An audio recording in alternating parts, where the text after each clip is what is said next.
There are men who build empires out of silence, and Damon Voss was the most dangerous kind, the kind who never raised his voice because he never needed to. For 23 years, he controlled Chicago's underground not through rage, but through patience, calculation, and the particular cruelty of someone who understood exactly how much a person could lose before they broke. He gave one command that destroyed everything he had with the one woman who ever came close to knowing him. He told her to get rid of their child. And she left without screaming, without tears, without a single word of hate, which turned out to be the most devastating thing she could have done to him. If you've ever watched someone walk away from you without looking back, you know that silence is louder than anything. Drop a like and leave a comment with the city you're watching from. I want to see how far this story travels. Now stay with me, because what Damon Voss didn't know that night is about to change everything. Passant. The night Elena told him it was raining, not the dramatic kind of rain that arrives like a warning, just Chicago rain, steady and indifferent, the kind that makes the city smell like rust and old concrete. Damon was standing at the floor-to-ceiling window of their penthouse on the 42nd floor, looking down at the river below, when Elena came into the room carrying a small white paper bag from the pharmacy. She set it on the kitchen island without saying a word. He turned, looked at the bag, looked at her face, and understood everything before she spoke. "Tell me I'm wrong," she said. He wasn't. Elena Vale was 31 years old. She had dark hair she kept pulled back when she was thinking hard about something, and she was always thinking hard about something. She had built a legal consulting practice from nothing while Damon built everything else, and she was the kind of woman who carried her intelligence like a quiet weapon, not something she showed off, something she used when it counted. She had known, on some level, for months that something had shifted between them. She had cataloged the evidence the way she cataloged everything. The late calls he stepped outside to take, the trips that ran longer than explained, the particular way his eyes had stopped tracking toward her when she entered a room. She had told herself it was the pressure of the business. She had told herself a lot of things. "Say something," she said. Damon turned back toward the window. Below them, a cab moved slowly through the rain, its headlights cutting orange into the wet street. He put his hands in his pockets. He felt the familiar pull of his own discipline, the thing that had kept him alive for over 2 decades in a world that dismantled men who hesitated. Don't explain, don't apologize, don't hand anyone the knife they'll use to cut you. "How far along?" he asked. He heard her breath catch, just once, like a small door closing. 8 weeks, she said. He nodded, still not turning around.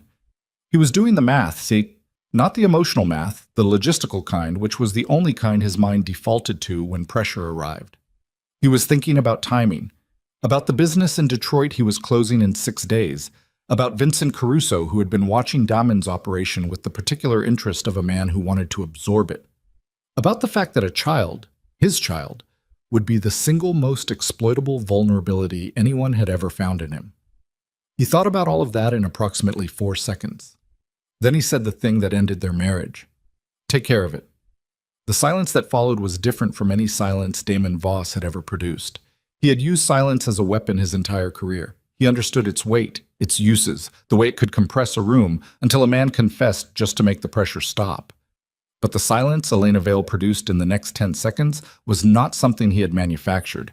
It was something she absorbed, and he understood, even as the words left his mouth, that he had just handed her something she would carry for the rest of her life. "Take care of it," she repeated. Her voice was flat, not cold, flat, like a frequency he couldn't read. He turned then. She was looking at him with an expression he had never seen on her face, and he had studied her face for 9 years.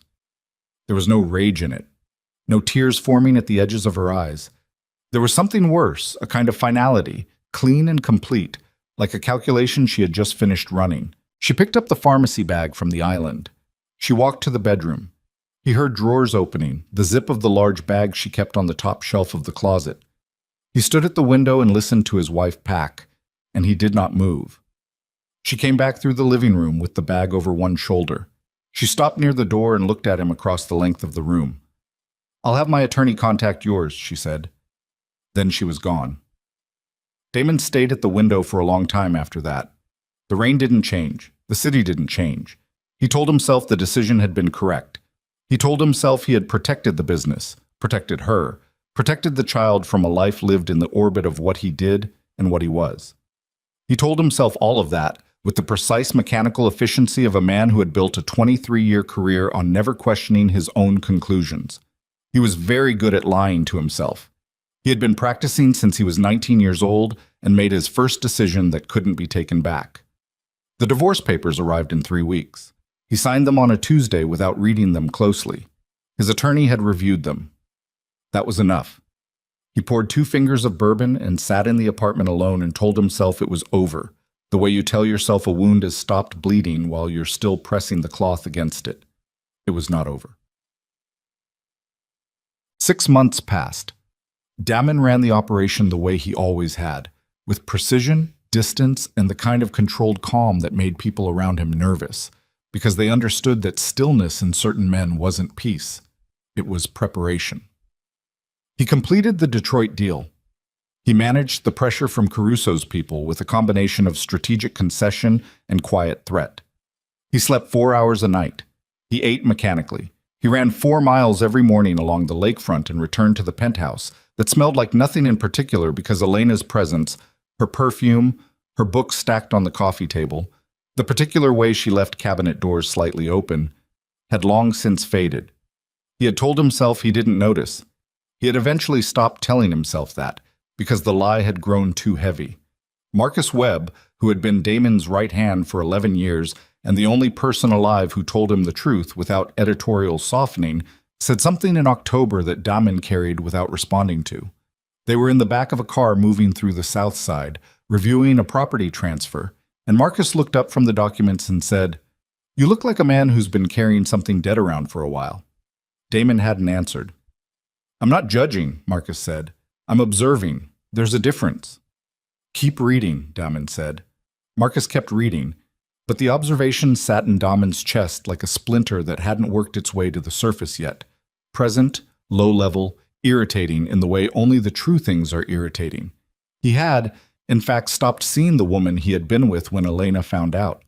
He hadn't made a decision about it, hadn't sat down and reasoned through the ethics or the logic. He had simply lost interest the way you lose interest in something that turned out to be less than what you were looking for. And the recognition of what that said about his choices over the previous 2 years was something he refused to look at directly. He had been a particular kind of fool, the kind who mistakes discipline for character and control for love. He understood this the way you understand something you can't unknow, which is badly, and with a specific kind of anger directed almost entirely at yourself. He saw her in November. He wasn't supposed to be in Phoenix. He was there on a one-day diversion. A man named Reeves had requested a meeting in Scottsdale to discuss a property Damon was liquidating, and Damon had taken a private flight and planned to be back in Chicago by midnight. He was walking through the terminal at Sky Harbor, his coat over his arm, phone in hand, when he stopped. Elena was 20 feet away. She was moving toward the exit with a rolling carry-on and a tote bag over one shoulder, and she was wearing a loose linen shirt that fell below her hips, but not loose enough. Not loose enough that Damon Voss, who had spent 9 years learning the geography of her body, couldn't tell immediately what he was seeing. She was pregnant, not 8 weeks. Not the early invisible weight of something just begun.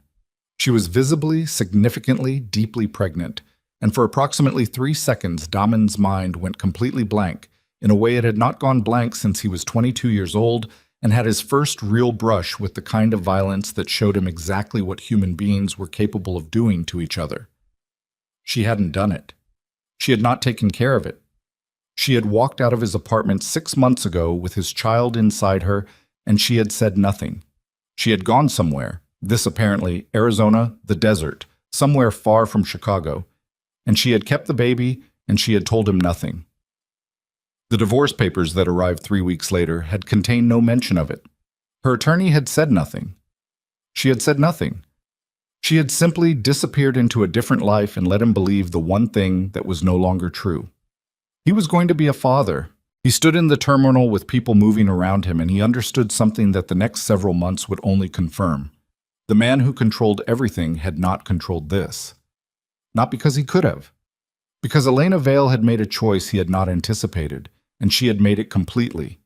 And whatever he felt about what that meant.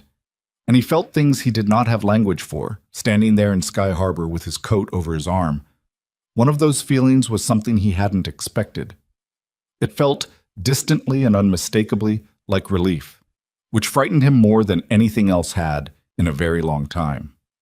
He didn't approach her. He stood by the pillar near Gate B12 and watched her move through the terminal with the particular stride she'd always had, purposeful, slightly forward-leaning, like she was already thinking about the next thing. And he watched her disappear through the exit doors, and he did not follow her. He went to his meeting in Scottsdale. He closed the property deal in 45 minutes. He sat in the back of the car on the way back to the airport and said nothing to his driver for the entire ride, which his driver, a man named Cortez, who had worked for him for 6 years, understood was not an invitation for conversation. On the plane back to Chicago, Damon opened his laptop and stared at a spreadsheet for 40 minutes without reading a single number. He had told her to end it. She had refused. She had hidden it from him, from his attorneys, from everyone connected to his world, and she had done it so cleanly that for 6 months he had believed the thing that was not true. And now he was going to have a daughter. He was sure it was a daughter. He could not have explained why, but he was sure. And that daughter was going to grow up somewhere in Arizona with his ex-wife and no father. And the only reason for that was the decision he had made standing at a window in the rain while his wife packed her bag. He closed the laptop. He poured a small glass of water and drank it slowly and thought about the kind of man he had been for the last 23 years. The architecture of it, the decisions stacked one on top of the other like load-bearing walls, each one logical in isolation, each one adding to a structure that had eventually become a prison he had designed himself. He thought about what Marcus had said. He thought about Elena's face at the window of the terminal, the way she walked, the weight of what she was carrying. He thought about the word his mind had produced when he understood she had kept the baby. Relief. He set the glass down and pressed his fingers against his eyes, and for the first time in longer than he could calculate, Damon Voss sat with something uncomfortable and did not immediately find a way to control it. Marcus was waiting at the penthouse when he got back. This was not unusual. Marcus had a key and used it with the particular ease of someone who had been in enough difficult rooms with Damon that formality had long since dissolved.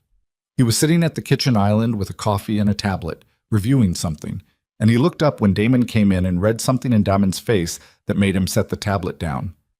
"Bad meeting?" Marcus asked. "The meeting was fine." "Something else, then." Damon dropped his coat on a chair and stood in the kitchen with his hands on the counter, looking at nothing in particular. He was aware of how he must look, untethered, which was a word no one in his life had ever applied to him, and he was too tired to perform otherwise. "I saw Elena," he said. Marcus didn't say anything right away. He picked up his coffee and turned it slowly in his hands. "Where?" "Phoenix. Sky Harbor. She was coming through the terminal." "Was she alone?" "Yes." Pause. "You talked to her?" "No." Another pause. Damon could see Marcus assembling the rest of it. The why, the what does this mean? And he could see the moment Marcus got there, because Marcus's face did a small careful thing it did when he was adjusting to information he hadn't expected. "She's still pregnant," Marcus said. Not a question. "Yes." The silence in the kitchen was the kind that filled a room. Damon walked to the window, his default, the window, the distance, the city below that had always been easier to look at than the interior of his own situation, and stood with his hands in his pockets. "You told her to—" "I know what I told her. And she—" "I know." Marcus was quiet for a moment. Then, "What are you going to do?" Damon didn't answer immediately. He was looking at the river below, the same river he'd been looking at 6 months ago, when his wife set a pharmacy bag on the kitchen island, and his life went in the direction it went. He was thinking about the word again. Relief. He was thinking about what it meant that the first thing he felt when he understood Elena had kept the baby was not anger, not calculation, not the logistical assessment of risk and exposure. It was relief. It meant something he wasn't ready to say out loud yet. "I need you to find out where she's living," Damon said. Marcus's voice was careful. "Why?" "Because I need to know." Damon. Marcus only used his name like that. Plain, no title, no distance.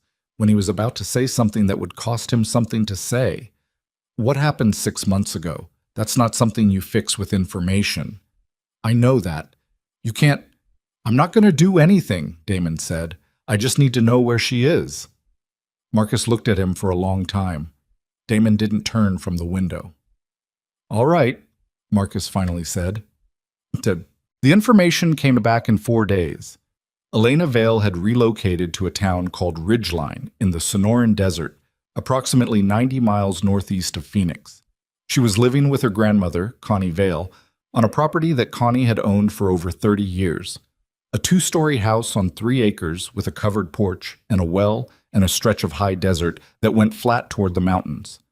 Elena had set up a small remote consulting practice. She appeared to be healthy. She was due in January. Damon read the report once. He set it on the kitchen island next to his coffee and read it once more. Then he sat for a while looking at nothing. He had built everything he had by knowing what to do next and doing it without hesitation. That clarity had never left him in 23 years. Even his worst decisions, and he had made decisions that cost people things they didn't get back, had been made with the cold certainty of a man who trusted his own calculus above everything else. He did not know what to do next. That was new. That was so new it sat in his chest like a foreign object, and he turned it over carefully and tried to understand what it meant. This not knowing, this absence of the automatic answer that had always been there when he needed it. What he understood, slowly, sitting at the kitchen island with the report in front of him, was that every tool he possessed was wrong for this.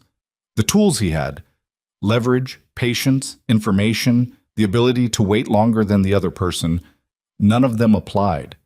You could not leverage your way back into a woman's trust after what he had done. You could not outweight a person who had already decided to exist without you. Information didn't help when the problem wasn't a lack of information. The problem was 23 years of choosing a particular kind of life, and 1 night in the rain, and 4 words. Take care of it. He folded the report and put it in the inside pocket of his jacket. He booked a flight to Phoenix for Thursday. He drove to Ridgeline alone.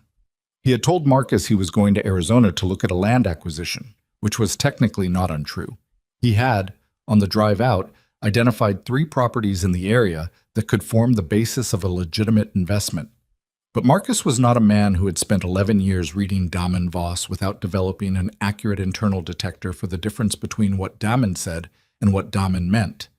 And when Damon told him, Marcus had simply said, "Be careful," and not asked anything further. The drive from Phoenix was 90 miles of open desert, and Damon drove it in the kind of silence he wasn't used to. Not the productive silence of a man thinking through a problem, but the uncomfortable silence of a man who didn't yet know what he was driving toward. The landscape was unlike anything he'd spent significant time in. He was a city man. He understood cities, their logic, their rhythm, the specific grammar of street grids and density, and the particular human pressure of people living close together. The desert was something else. It was too open, too honest. It didn't have anywhere to hide. He found the property without difficulty. The address from the report matched a mailbox at the end of a gravel drive that ran maybe 200 yards to the house, a wide, low building with a covered porch running the full length of the front, surrounded by mesquite and ironwood and the particular high desert quiet that Damon had never encountered and did not know what to do with. He parked at the end of the drive and sat in the car. He was not a man who sat in cars and thought about what to do next. He was a man who walked into rooms and understood them immediately and positioned himself accordingly. But he sat in the car for a few minutes, in the desert quiet, trying to identify what he had come here to say, what he was offering, what he was asking for. He came up empty on all of it. He got out of the car anyway. He had walked maybe 50 yards up the gravel drive when the screen door of the house opened. He stopped. A woman came out onto the porch. Not Elena. Older, small and wire-thin with white hair pulled back and the particular expression of a woman who had been watching a car sit at the end of her driveway for 6 minutes and had decided she'd given it long enough. Connie Vale, Elena's grandmother. She looked at him across the distance of the drive with eyes that were dark and direct and entirely without fear. She recognized him. He could tell from the lack of surprise on her face, and she assessed him the way people assess a threat they've had time to prepare for. "You got some nerve," she said. Her voice carried easily in the desert air. Damon stopped where he was. "Yes, ma'am," he said. "I do." Connie studied him. She was holding a glass of iced tea and she took a sip of it, watching him, and the screen door didn't open again. "She doesn't know you're here," Connie said. "No." "You planning to surprise her?" "No, I'm not here to do anything. I just—" He stopped. He was aware he didn't have a sentence that ended correctly. "I needed to see that she was all right." Connie made a sound that wasn't quite a laugh, but was in the same family. She sat down in one of the porch chairs and looked at him with the kind of patience that only comes from having outlasted a large number of difficult situations. "You want to come up here and sit down," she said. "You can. But you come up here, you're not here for yourself. You understand me?" Damon looked at the house. He thought about the 9 years he'd spent with Elena, about the airport terminal, about the word that had come to him unbidden and would not leave. "I understand," he said. He walked up the drive. He did not know, sitting down in the other porch chair while Connie Vale assessed him with the quiet authority of a woman who had earned it, that Elena was watching from the second-floor window, with her hand pressed flat against the glass, and her heart doing something she had not given it permission to do.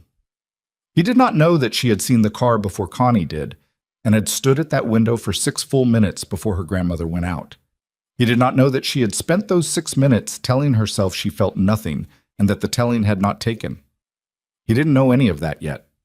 What he knew, sitting on Connie Vale's porch in the desert afternoon, with the sun dropping toward the mountains and the air smelling like dust and creosote, was that he was in the right place for the first time in a very long time. He couldn't have explained why. He had nothing to offer, no plan, no leverage, no angle. He was just a man sitting on a porch in a place he had no business being, waiting for something he didn't know how to ask for. And somewhere above him, behind glass, Elena Vale was watching him stay. That was the thing she had never believed he could do. She was not ready for what it would cost her to keep believing he couldn't. He was still there the next morning.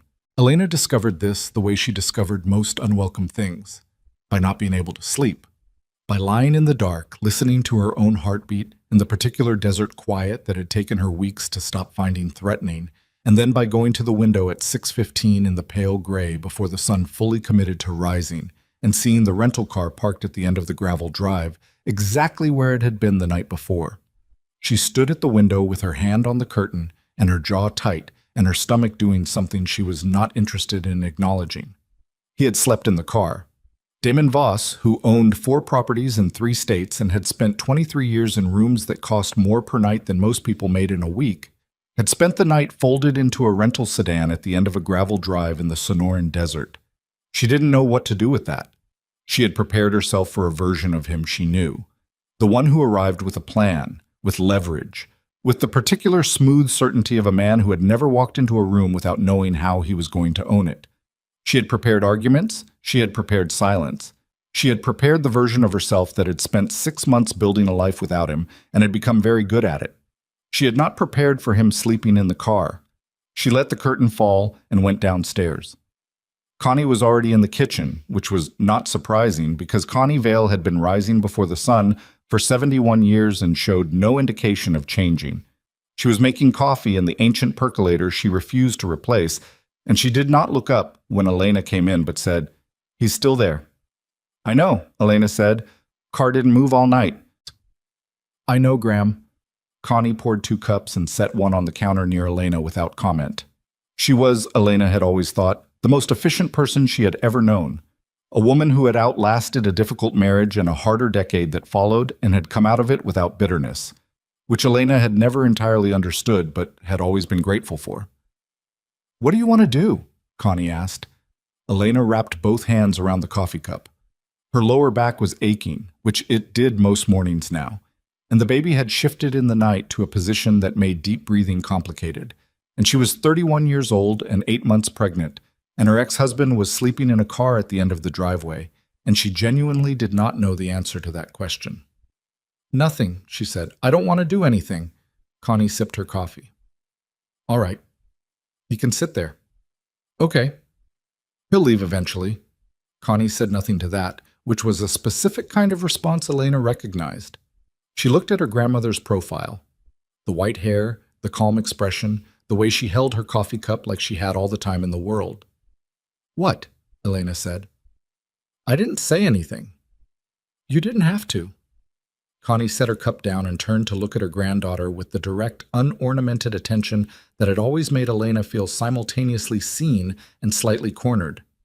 I talked to him for a while yesterday, before you came down. I know, I watched. He didn't say much. That's not unusual for him. No, Connie said, but the way he didn't say much was different. Elena looked out the kitchen window. The early light was coming in flat and gold across the desert floor, and the mountains to the east were going from gray to purple to the particular burnt orange that had become the thing she set her internal clock by out here.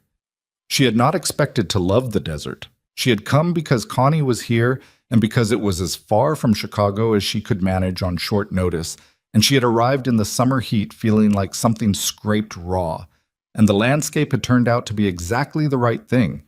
All that space, all that honest emptiness, nowhere for anything to hide. Different how? She said. It wasn't quite a question. Connie was quiet for a moment. Like a man who finally ran out of road, she said, and knows it. Elena didn't answer that. She finished her coffee standing at the counter and went back upstairs to get dressed, and she did not go to the window again, and she told herself that was a choice she was making and not something she was afraid of. Dia. Damen woke at 5:48 with a crick in his neck and the particular disorientation of not knowing for 2 or 3 seconds where he was. Then the desert came back into focus. The flat gray light, the silhouettes of the saguaro against the early sky, the gravel drive leading up to the house with its lit kitchen window. And he remembered. He got out of the car slowly. Every joint in his body registered its displeasure. He was 44 years old and he had slept in vehicles before. In the early years when he didn't have money for hotels and later when circumstances required it, and his body had tolerated it then with the easy resilience of a younger man. His body was less forgiving now. He stretched against the side of the car and looked at the house and breathed the desert air, which was cold in the early morning in a way he hadn't anticipated. He had not planned to stay the night. He had sat on Connie's porch for 2 hours while the afternoon went to evening, and Connie had asked him questions in the unhurried way of someone who wasn't trying to catch him but simply wanted to understand what she was dealing with, and he had answered them with more honesty than he was accustomed to. What did he want? He didn't know. What did he think he could offer? He didn't know that either. Why had he come? And that one he had sat with for a moment before saying, because I needed to see that she was all right. And Connie had looked at him with an expression he couldn't fully read and said, she's better than all right. She's been building something. You should know that before you do anything else. When the light had fully gone and Connie had gone inside, Damon had sat alone on the porch for another 20 minutes. He had meant to drive back to Phoenix. He had gotten into the car and driven to the end of the gravel drive and stopped and sat there and could not identify a compelling reason to continue, and so he had stayed. He took his phone out now and called Marcus. Marcus picked up on the second ring, which meant he was already awake, which meant he had been tracking Damon's location and knew something had changed from the plan. You're still in Ridgeline, Marcus said. I am. You see her? No, I saw her grandmother. A pause. And I'm still here. Another pause. Longer. Damon could hear Marcus breathing on the other end of the line, and he could hear Marcus not saying several things that Marcus was choosing not to say, which was one of the things he valued most about the man. Chicago called, Marcus said finally. Caruso's people reached out again. They want to discuss the Halstead Street properties. Tell them next week. I told them that last week. Tell them again. Damon, Marcus, next week. The silence on the line had a texture to it. All right, Marcus said, but you should know. The reach-outs have been more frequent. Whatever Caruso is thinking about, he's thinking about it harder. Damon filed that in the back of his mind where it belonged and said, I'll deal with it when I'm back. Is there anything that needs me today? Nothing that can't wait. Good. He ended the call and put the phone in his jacket pocket and looked at the house again. The kitchen window was lit. Someone was up. He wondered if Elena had slept. He wondered if she had stood at the window in the night and seen his car and what expression had been on her face when she did. He wondered if he had any right to wonder about that. He walked back up this gravel drive, slowly, and sat down on the bottom porch step because the chairs were Connie's chairs and felt like more than he had earned. He sat on the step in the cold early morning and waited for the sun to come up over the mountains, and the light came gradually and completely, the way light does in the desert. Not the tentative gray dawn of a city morning, but something more deliberate, more thorough, a light that didn't leave anything in shadow that it could reach. The screen door opened at 7:12. He heard it and did not turn immediately. He heard footsteps on the porch boards, not Connie's quick, light step, but something slower, more deliberate. And he understood before he turned around. He turned around. Elena stood at the edge of the porch with a cup of coffee in both hands and an expression on her face that was doing several things at once, none of which she appeared to be entirely in control of. She was wearing a loose gray shirt and dark leggings, and her hair was down, which it almost never was when she was moving through the day.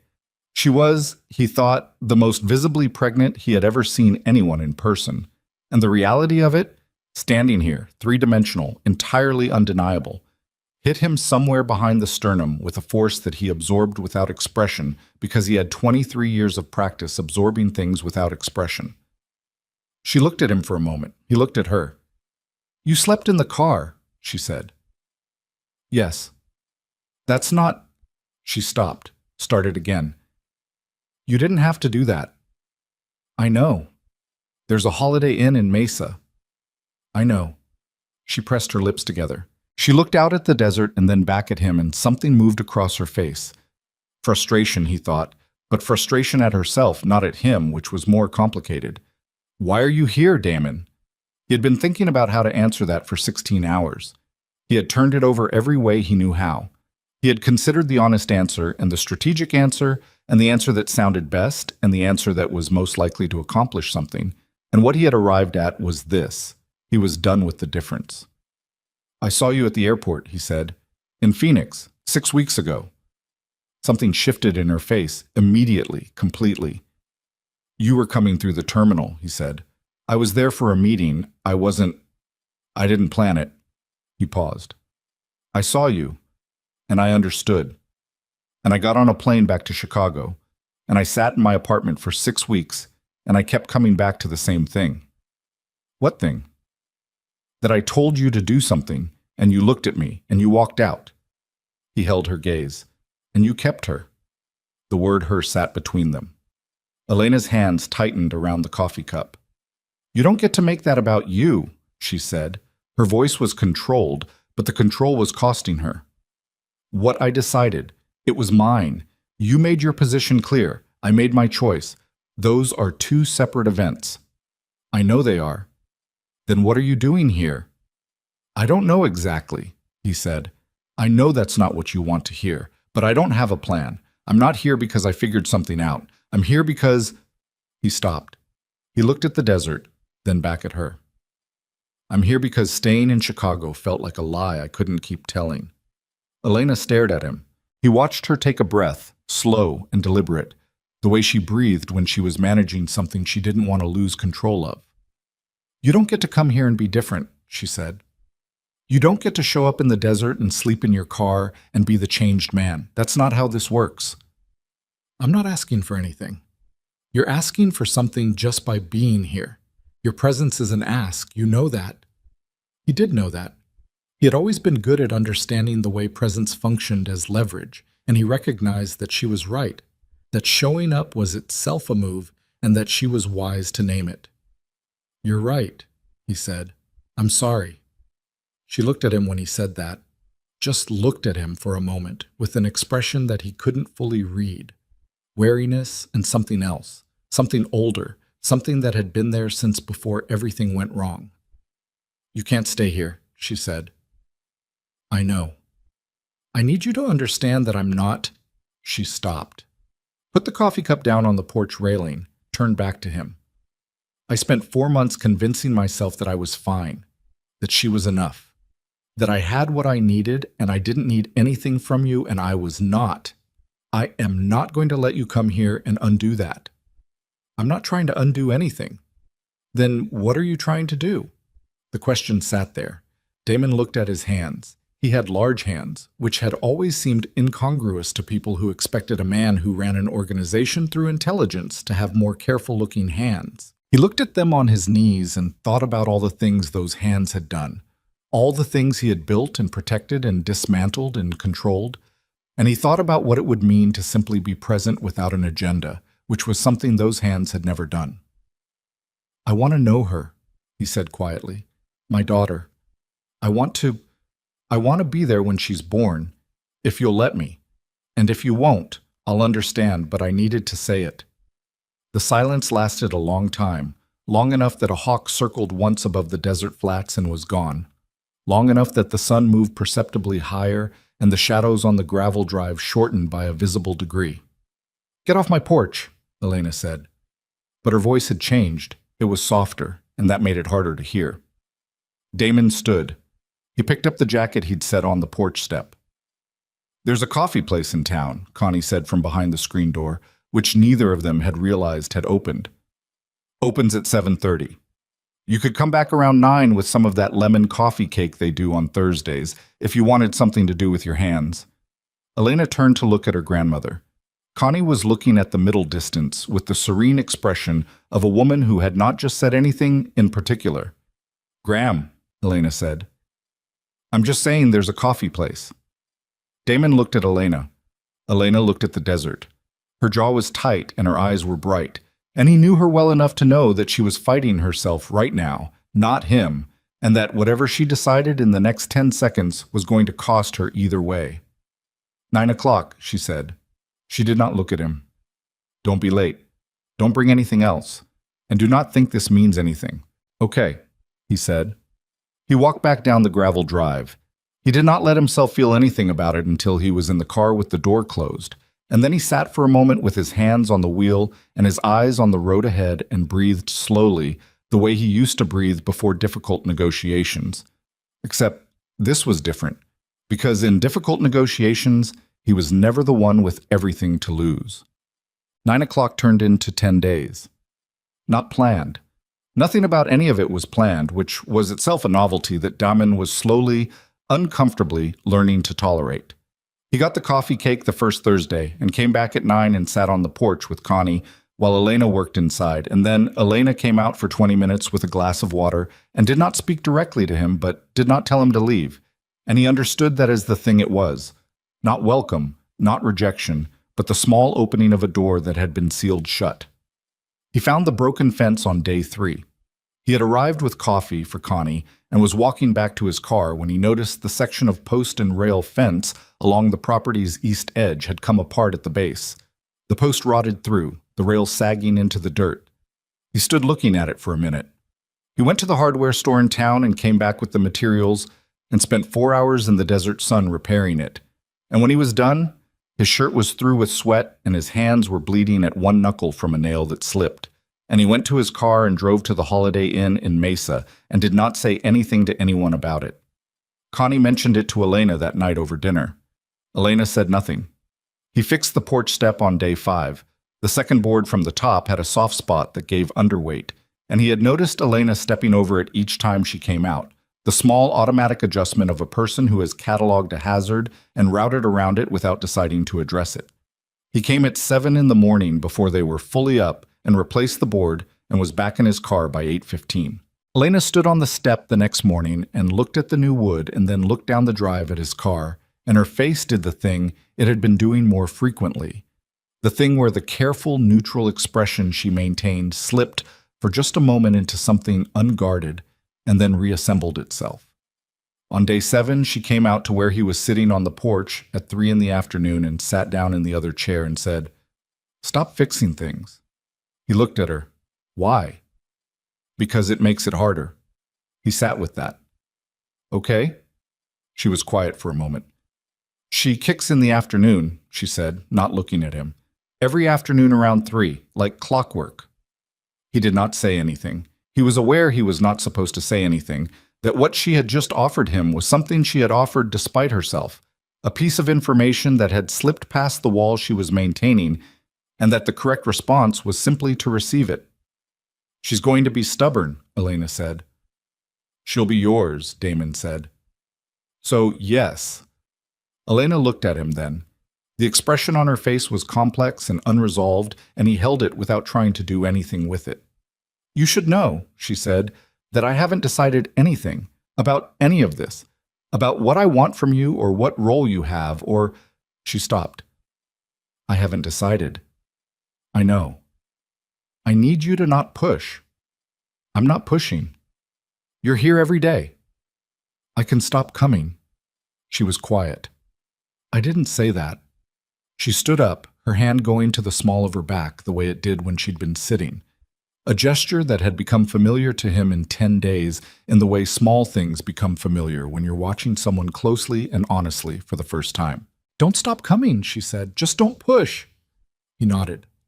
She went inside. He sat on the porch for another hour in the afternoon heat, and it was, he thought, the most useful hour he had spent in years. The call came on a Thursday evening, which was day 11.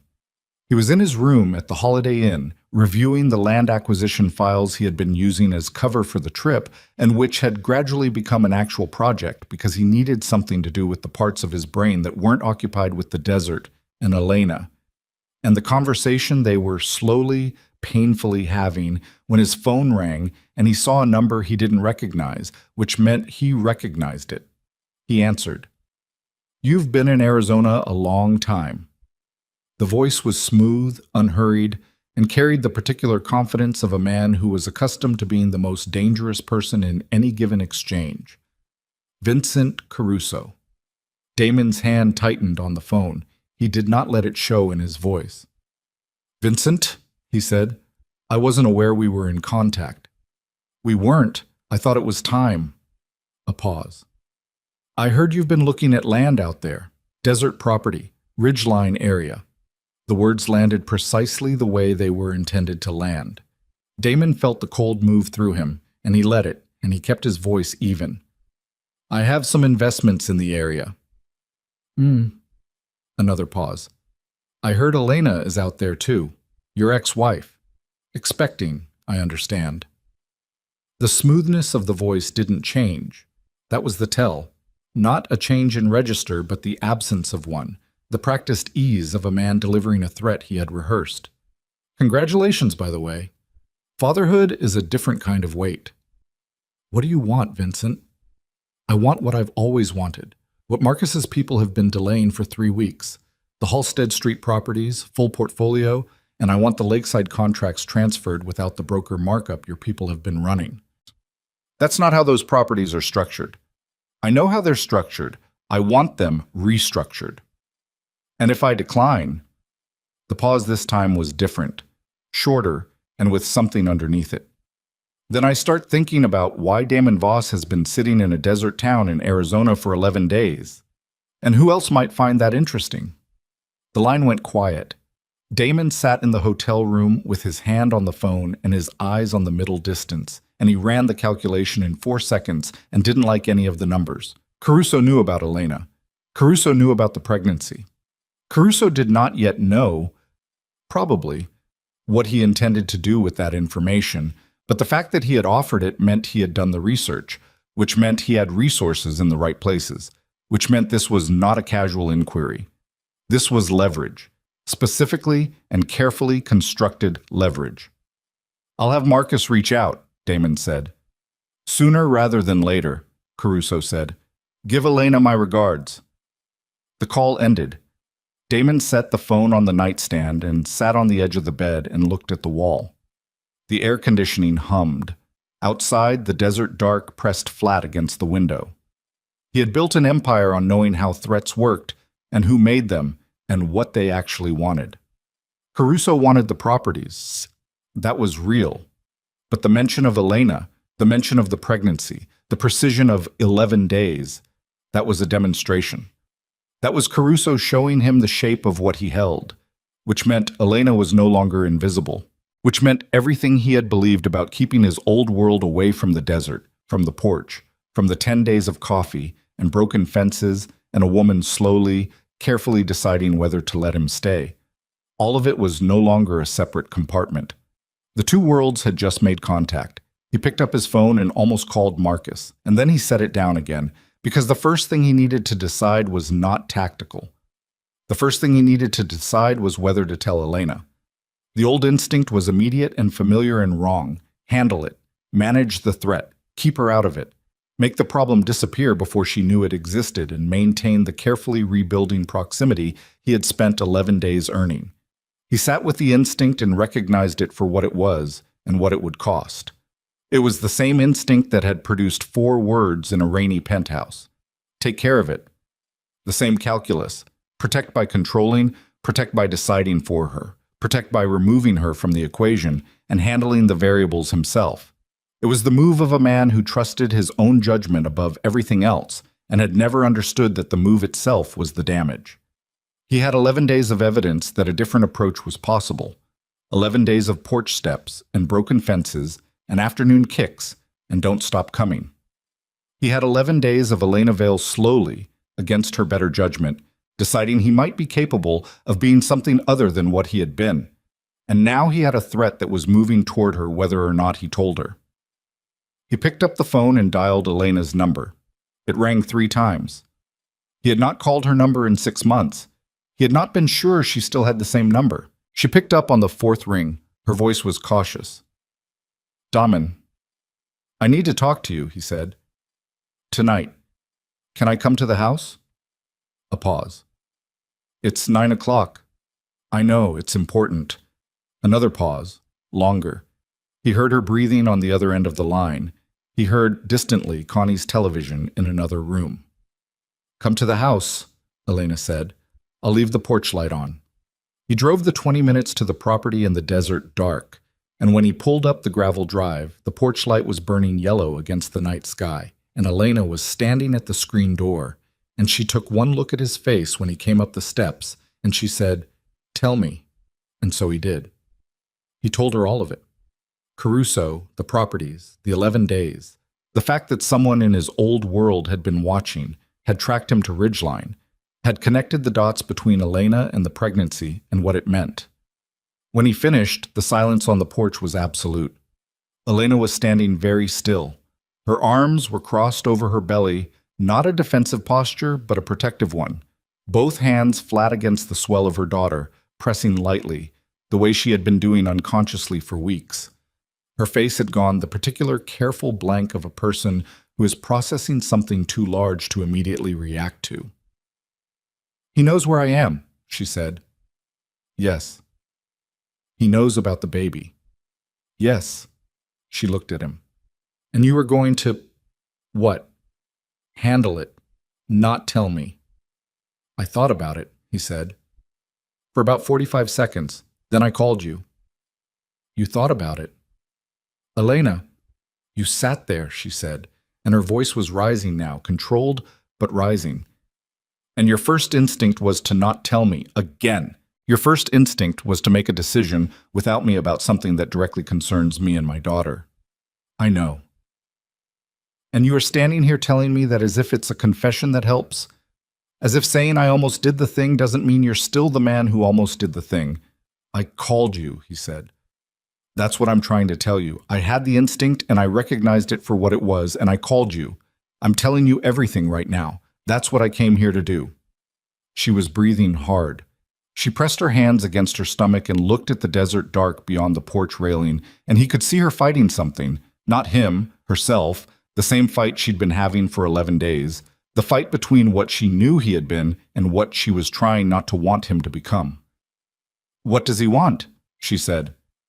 Properties? Business? He's been trying to acquire my portfolio for months. He's using you as leverage to accelerate that. And if you give him what he wants?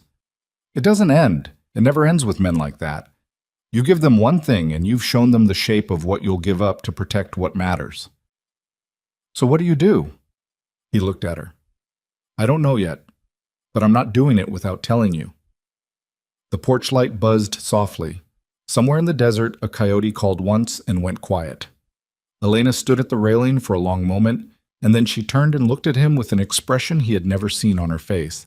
Not trust, not yet, not trust, but something adjacent to it, something that lived in the same neighborhood and might, with enough time, turn into it.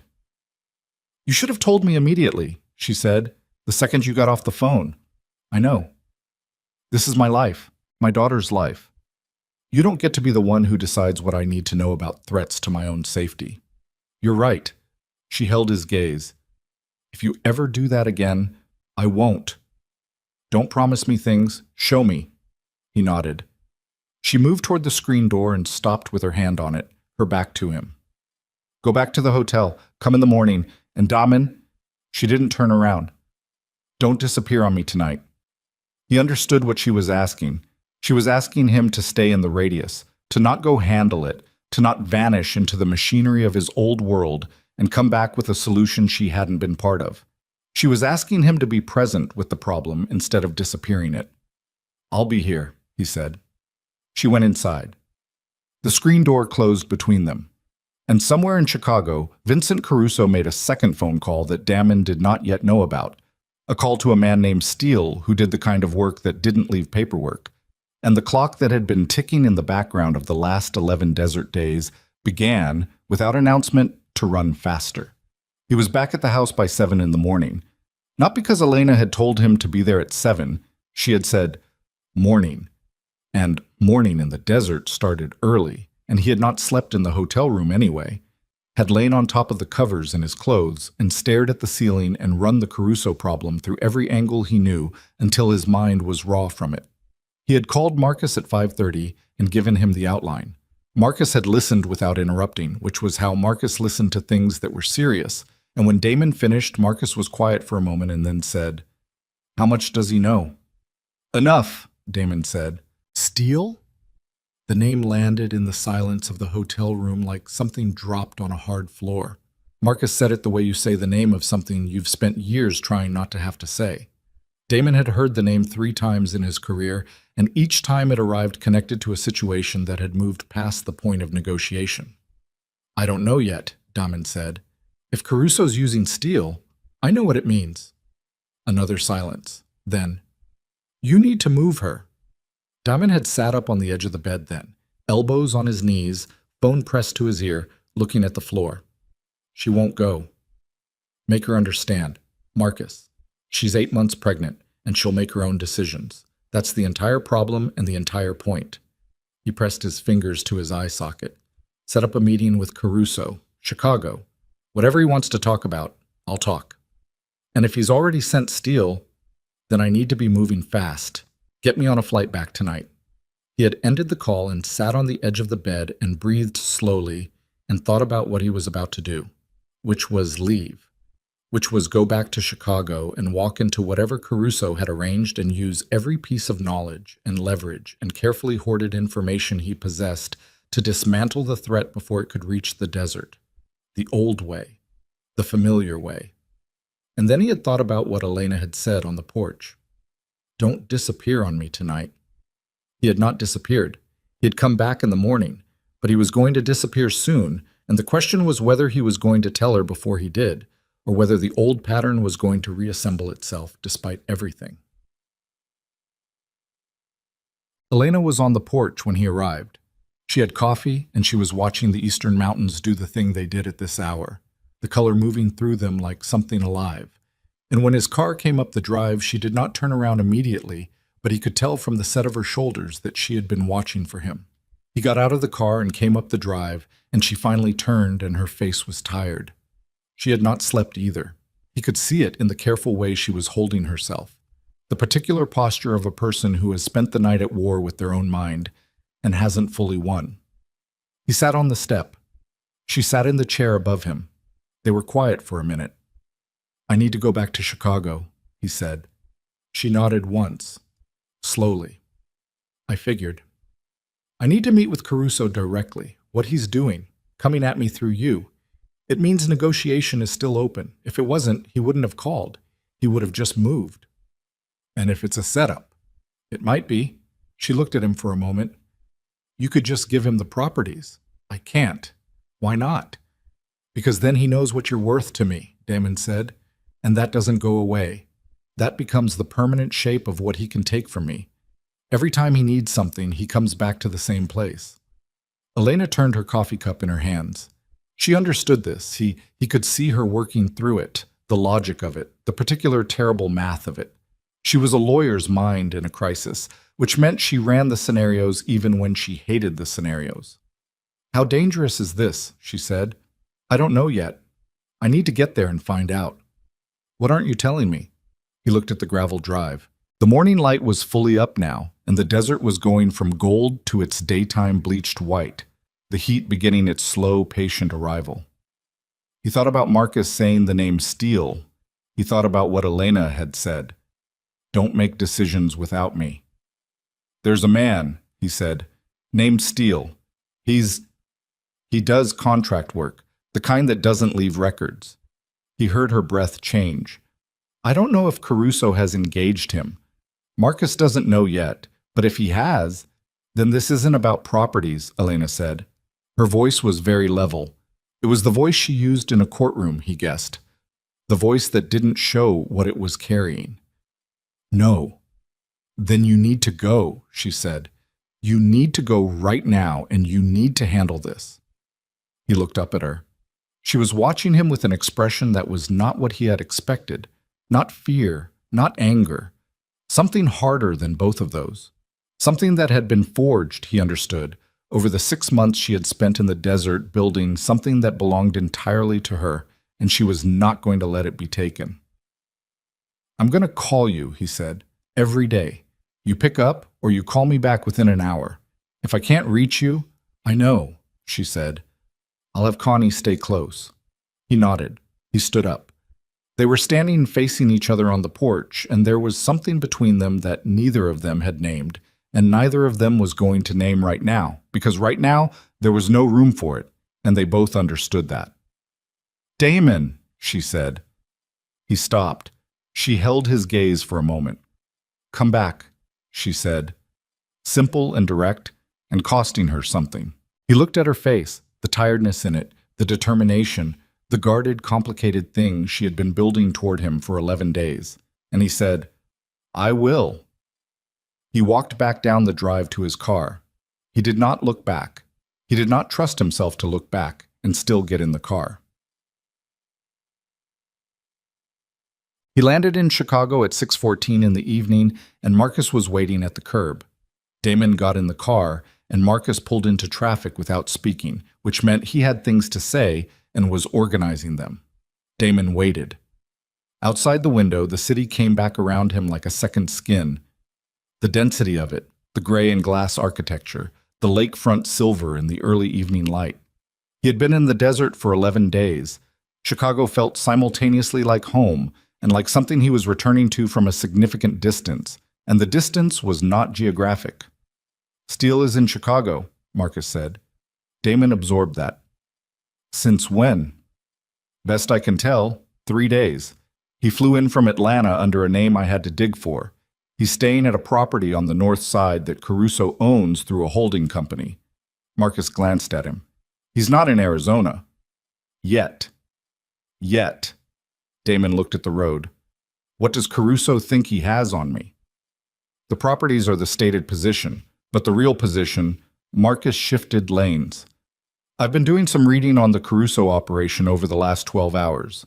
He's overextended. 3 development projects in Milwaukee that went sideways, a distribution arrangement in Detroit that fell apart in September.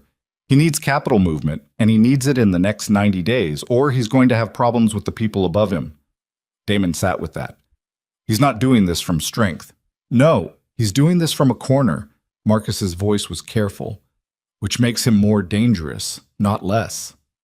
A man in a corner was a man who would do things a man with options wouldn't do. Damon knew this. He had been the man in the corner more than once, early in his career when the architecture of what he was building had not yet solidified, and he remembered the particular clarity of that position. The way having nothing left to lose cleared the mind of everything except the immediate calculus of survival. Set up the meeting, Damon said. Neutral location, not his, not mine.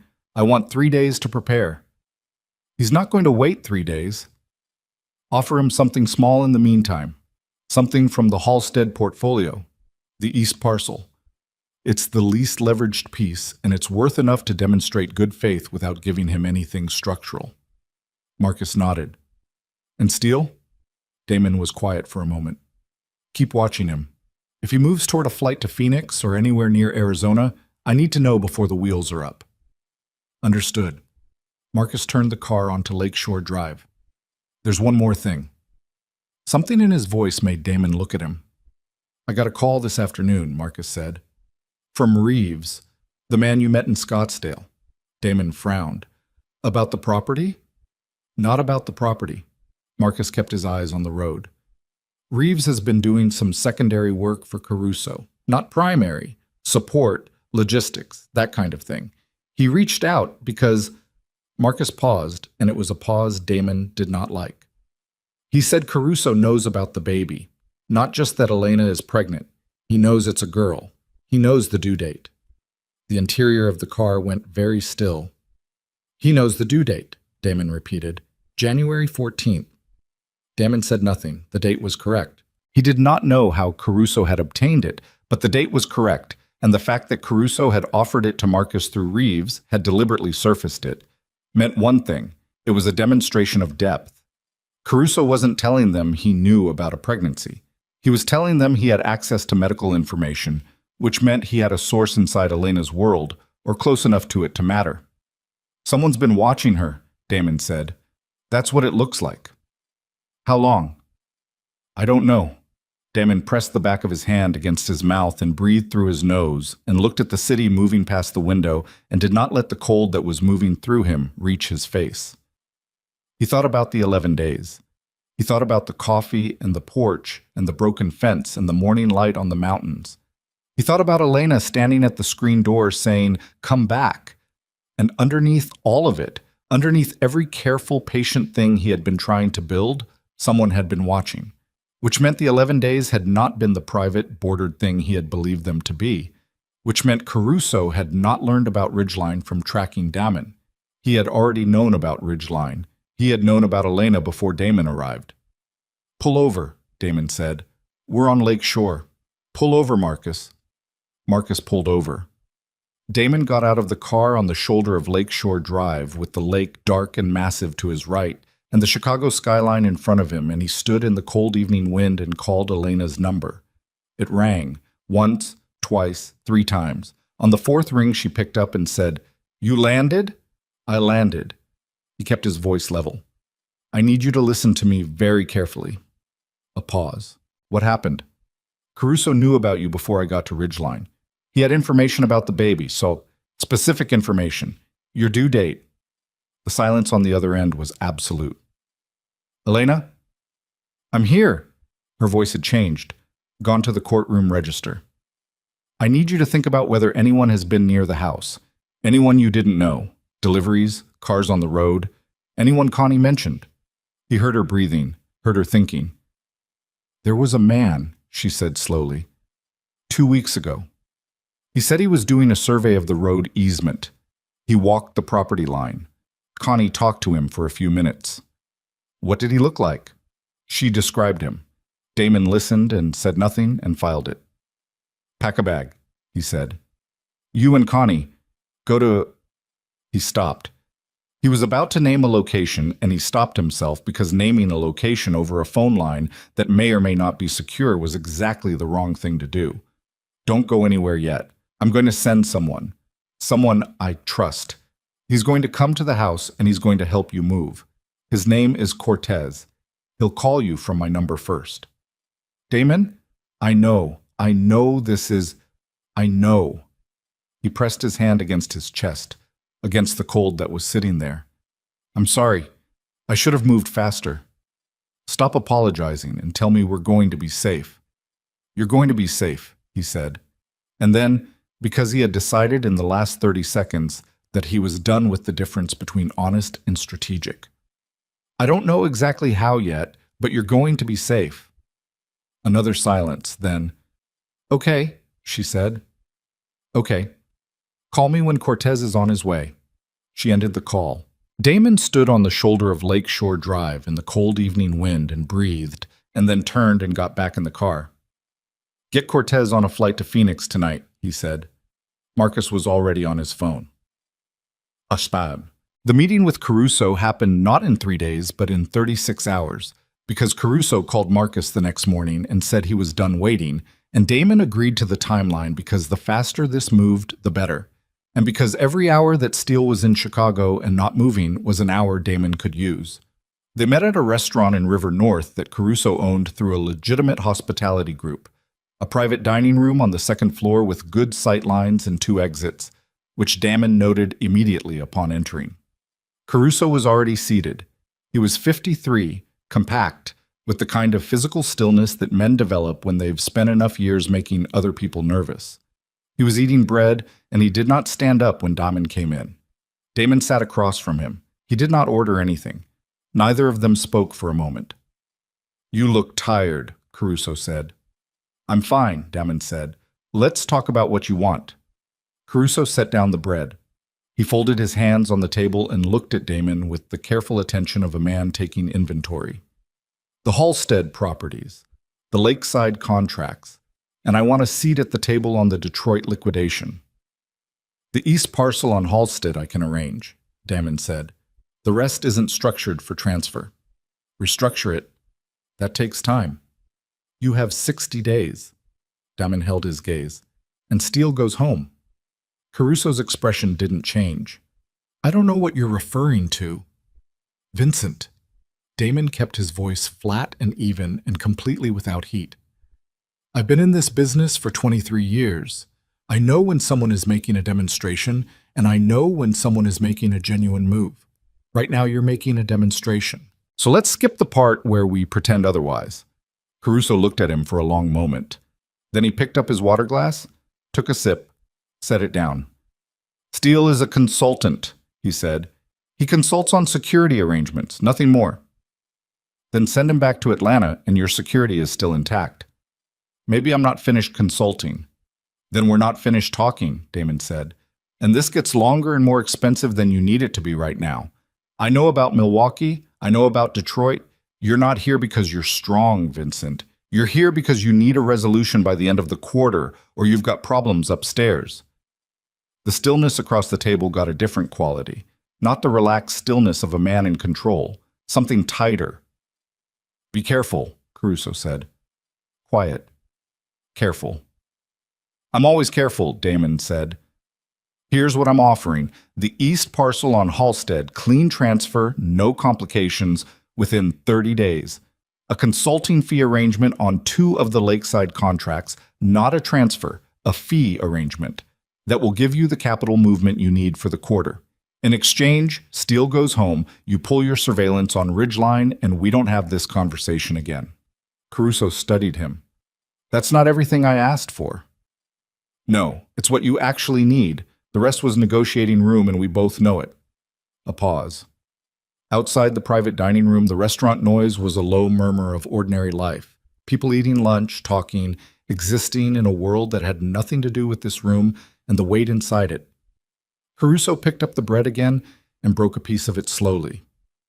"The woman," he said. "She's important to you. The arrangement I'm offering you is good regardless of anything else." "That's not an answer." "It's the only answer you're getting," Damon said.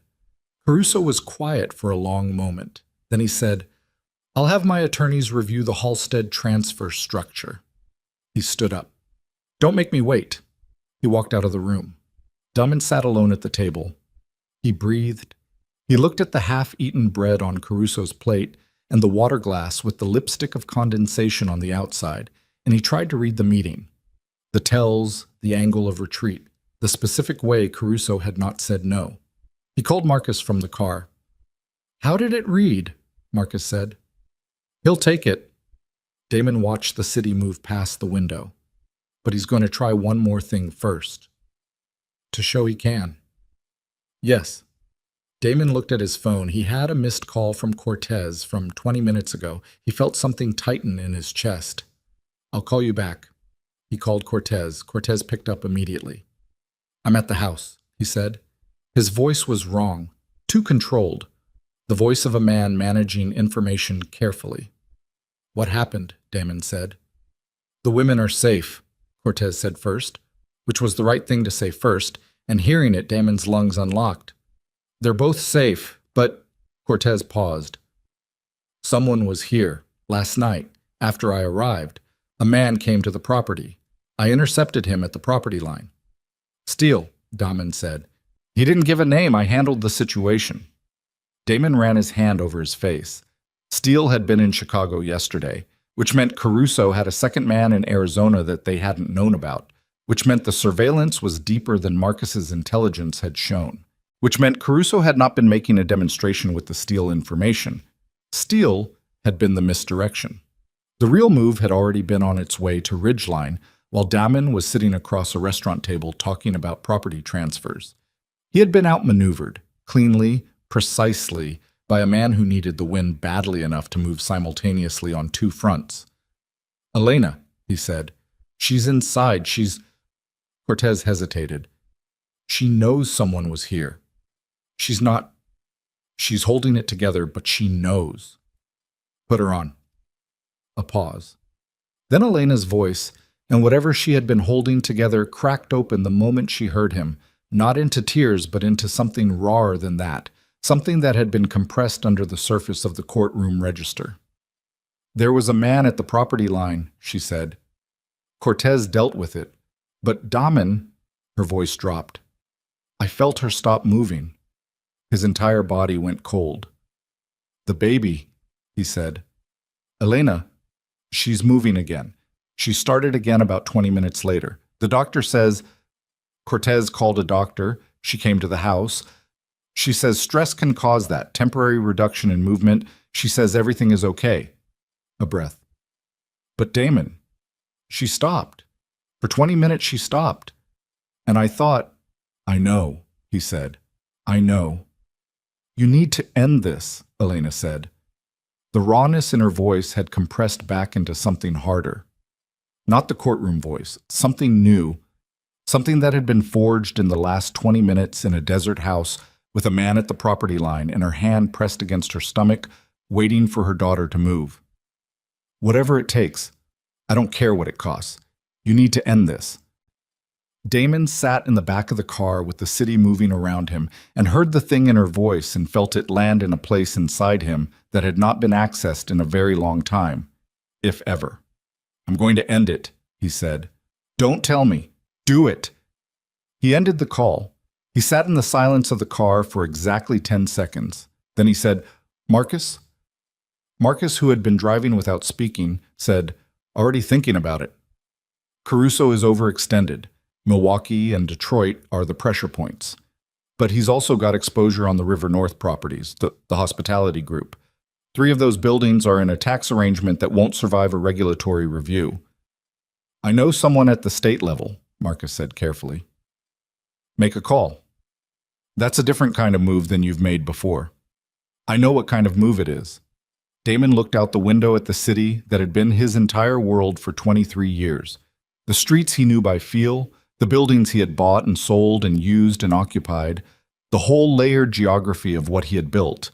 And he understood for the first time that he was looking at it the way you look at something you are about to put down.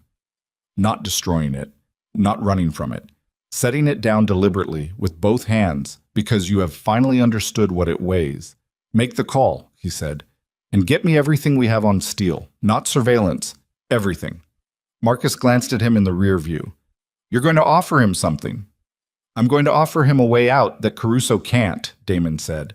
"And then I'm going to let Caruso figure out what that means." Marcus drove.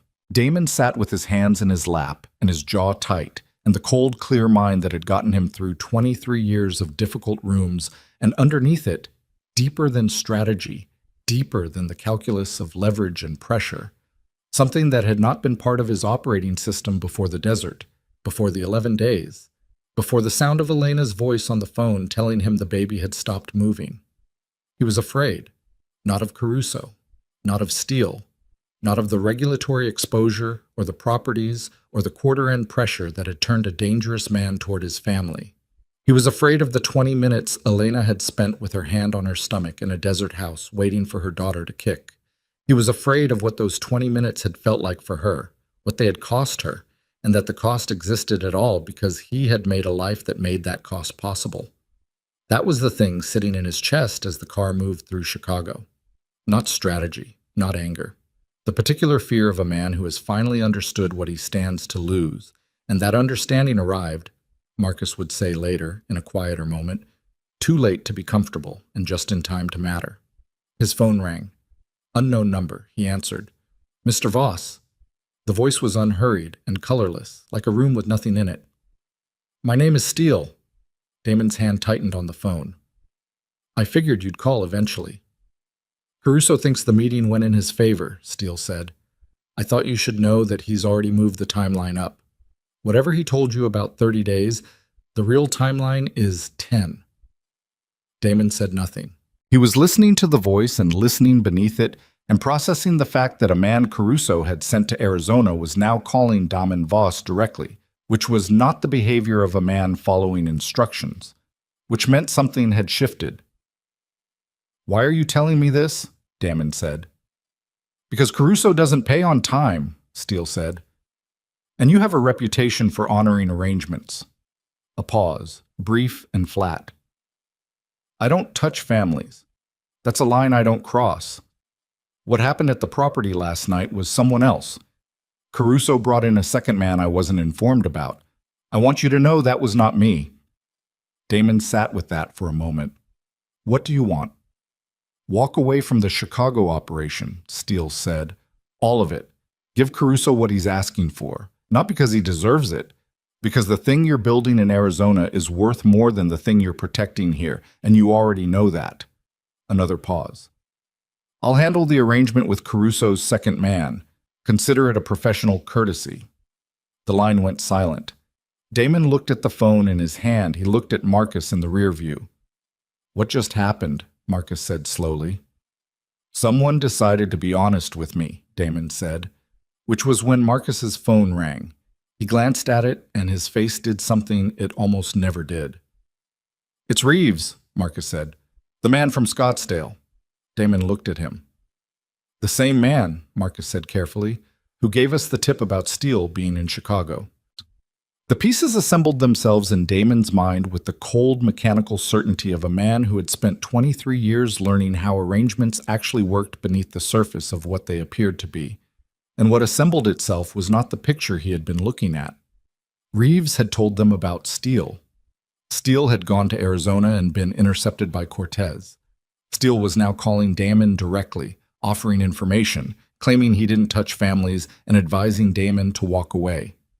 Reeves was Caruso's man, who had fed them intelligence about Steele, which had drawn Cortez to Arizona, which had left Caruso's second man, the one Steele claimed he hadn't known about, free to approach the property while everyone was watching Steele. It had not been a misdirection. It had been a channel, a carefully constructed tube designed to move Damon's attention in the precise direction that left the real exposure open. Reeves, who had met Damon in Scottsdale, who knew Damon had been in Arizona, who had, 11 days ago, been the reason Damon was in Phoenix at all. Don't answer that, Damon said. Marcus set the phone down. The car was quiet.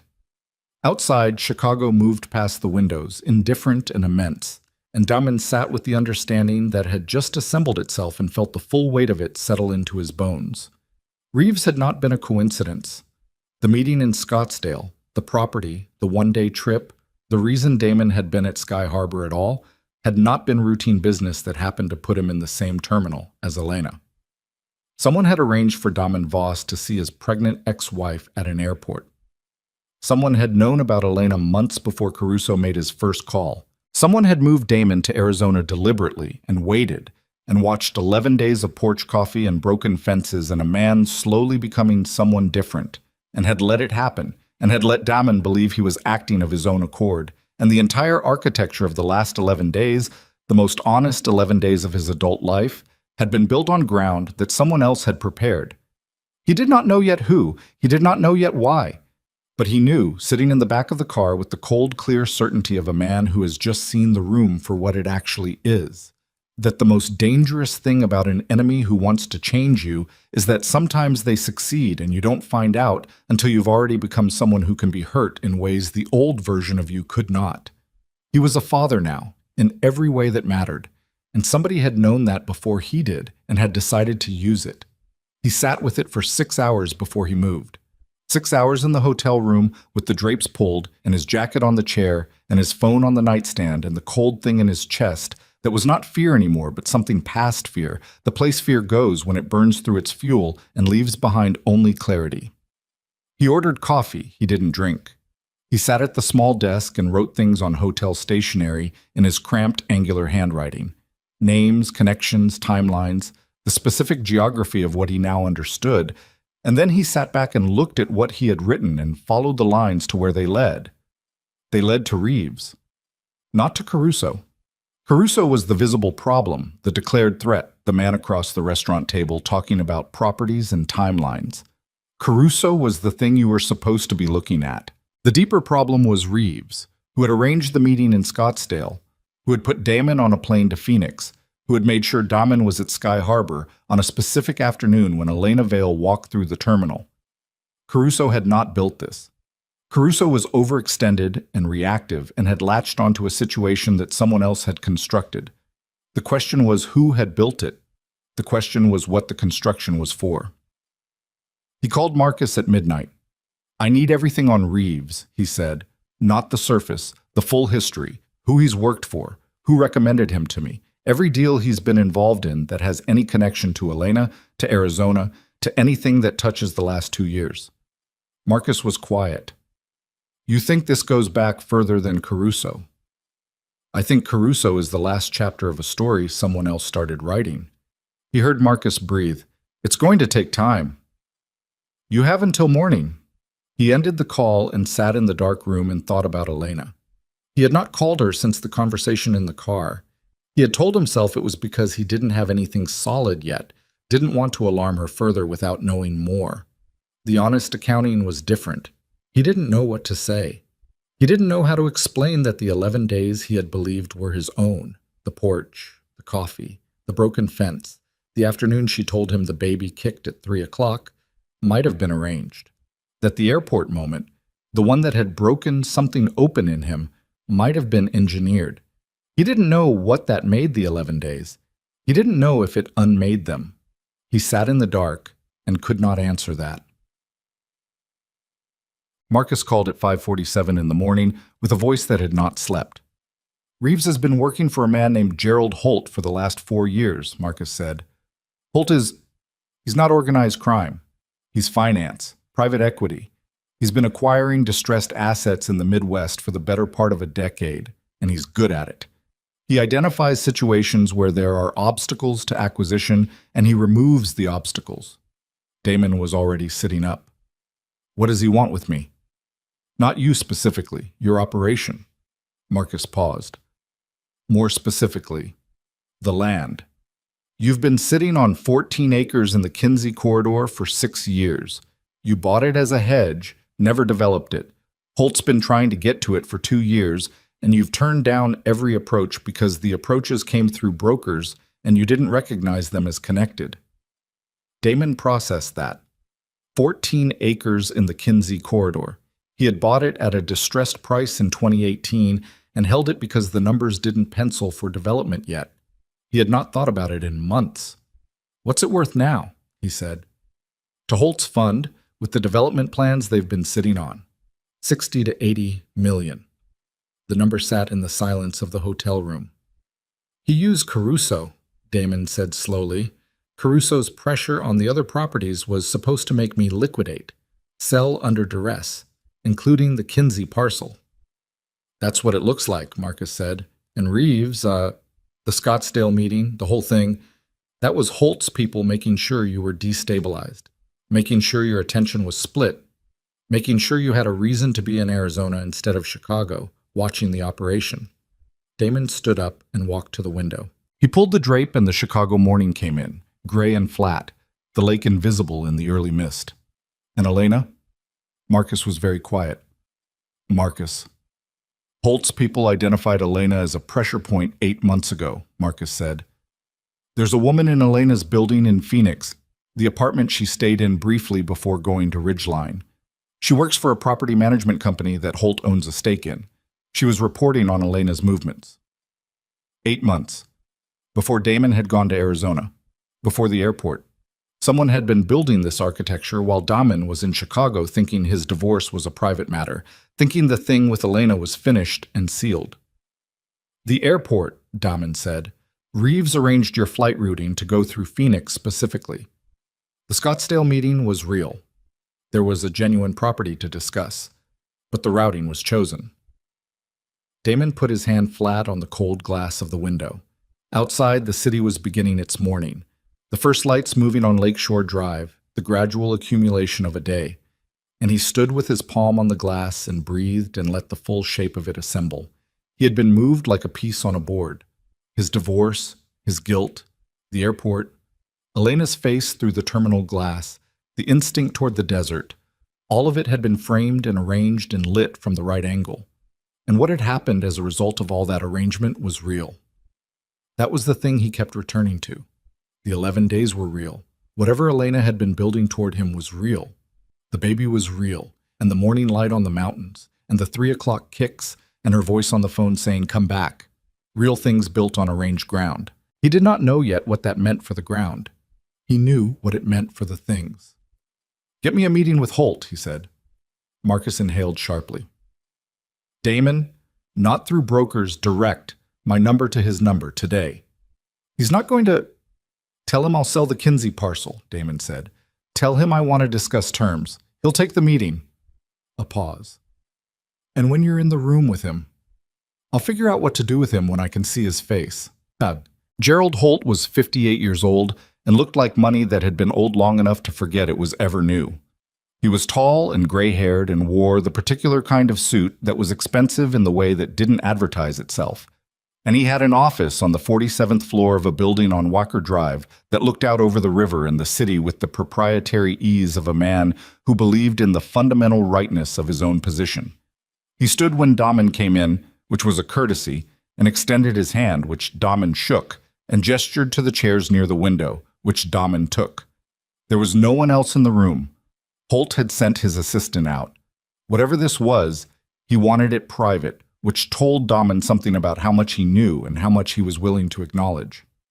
"Mr. Voss," Holt said, "I've been hoping we'd get to sit down." "I know," Damon said. "You've been arranging it for a while." Holt's expression did a small, careful thing. Not surprise. Adjustment. The recalibration of a man who had planned for several conversations and was now identifying which one he was in. "I don't know what you've been told. I've been told enough," Damon said. "Reeves, the Scottsdale meeting, the routing through Phoenix, the woman in Elena's building." He watched Holt's face as each item landed. "You want the Kinsey parcel. You've wanted it for 2 years. And rather than make a direct approach, you built a situation designed to distract me and destabilize my operation until I was too pressured to hold it." Holt was quiet for a moment. He looked at Damon with the assessing, unhurried attention of a man who is deciding how much of his position to defend. Then he said, "You're a hard man to approach directly." "You didn't try." "I did. Twice. Through brokers. The offers were declined without response. Because I didn't know they were connected to anything real. You came through channels that looked like noise." Damon leaned forward slightly, elbows on his knees. "You should have called me yourself." Holt studied him. "Would you have taken the call?" "Probably not," Damon said, "but it would have been cleaner." He held the older man's gaze. "What you built, using Caruso, using the pregnancy, using Elena, that's not a property negotiation. That's an attack on my family. And I want you to understand that I'm separating those two things very deliberately right now, because the property is a transaction, and transactions can be resolved. And what you did to my family is a different category of problem entirely."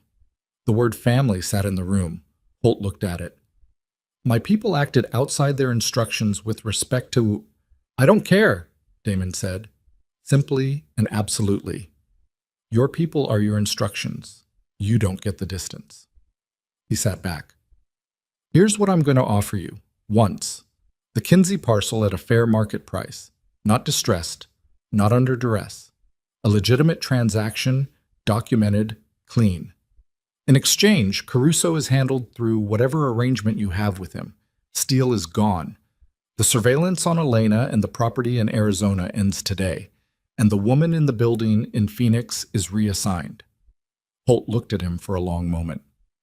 And if I decline, then I spend whatever time and money it takes to pull every string I can find in your operation and make sure that every regulatory body and every institutional investor who has money in your fund understands the methodology you use to acquire assets. But Damon's voice did not change in temperature or volume. I'm not threatening you, Gerald. I'm describing the alternative. The room was very quiet. 47 floors below, the Chicago River moved through the city the way it always had, indifferent to the specific human arrangements taking place above it. Holt picked up a pen from the desk and turned it slowly in his fingers. You'd walk away from the Chicago operation. I'm walking away from it regardless. The Kinsey sale accelerates a transition I've already started. Damon looked out the window at the city. I'm not the man you researched when you built this thing. That man doesn't exist the way he did. He turned back. You spent 8 months engineering a situation to move a man who had already started moving on his own. You just didn't know it. Something shifted in Holt's expression, just slightly. An adjustment again, but different this time. Not recalibration, but something closer to recognition. The look of a man who has been operating on an outdated model of the situation. The parcel, Holt said. Fair market. Fair market. Holt set the pen down. I'll have attorneys draw up a term sheet. You have 48 hours, Damon said. After that, my offer changes. He stood. Holt stood. They did not shake hands this time. Damon walked to the door and stopped with his hand on it and turned back. The woman in Elena's building, he said. Today. Holt nodded once. Damon left. He was on the elevator going down when his phone rang. Cortez, he answered immediately. Talk to me. She's in labor. Cortez's voice was controlled and fast. It started about an hour ago. She didn't want me to call you yet. She told me to wait, but her grandmother said to call. We're taking her to the hospital in Mesa, Banner Desert. The elevator reached the lobby. Damon was already moving toward the door. How far apart? He said. 7 minutes when we left the house. Maybe less now. It's early. She's only 37 weeks. Damon hit the lobby doors and came out onto Wacker Drive into the cold Chicago morning, moving fast. Phone to his ear, hand up for a cab. Is she scared? Cortez paused. She's... Another pause, and in the pause, Damon could hear something in the background. A voice. Elena's voice. And the sound of it, tight and controlled, and underneath that control something very human and very afraid, landed in his chest like a physical thing. She's asking for you, Cortez said quietly. A cab stopped. Damon got in.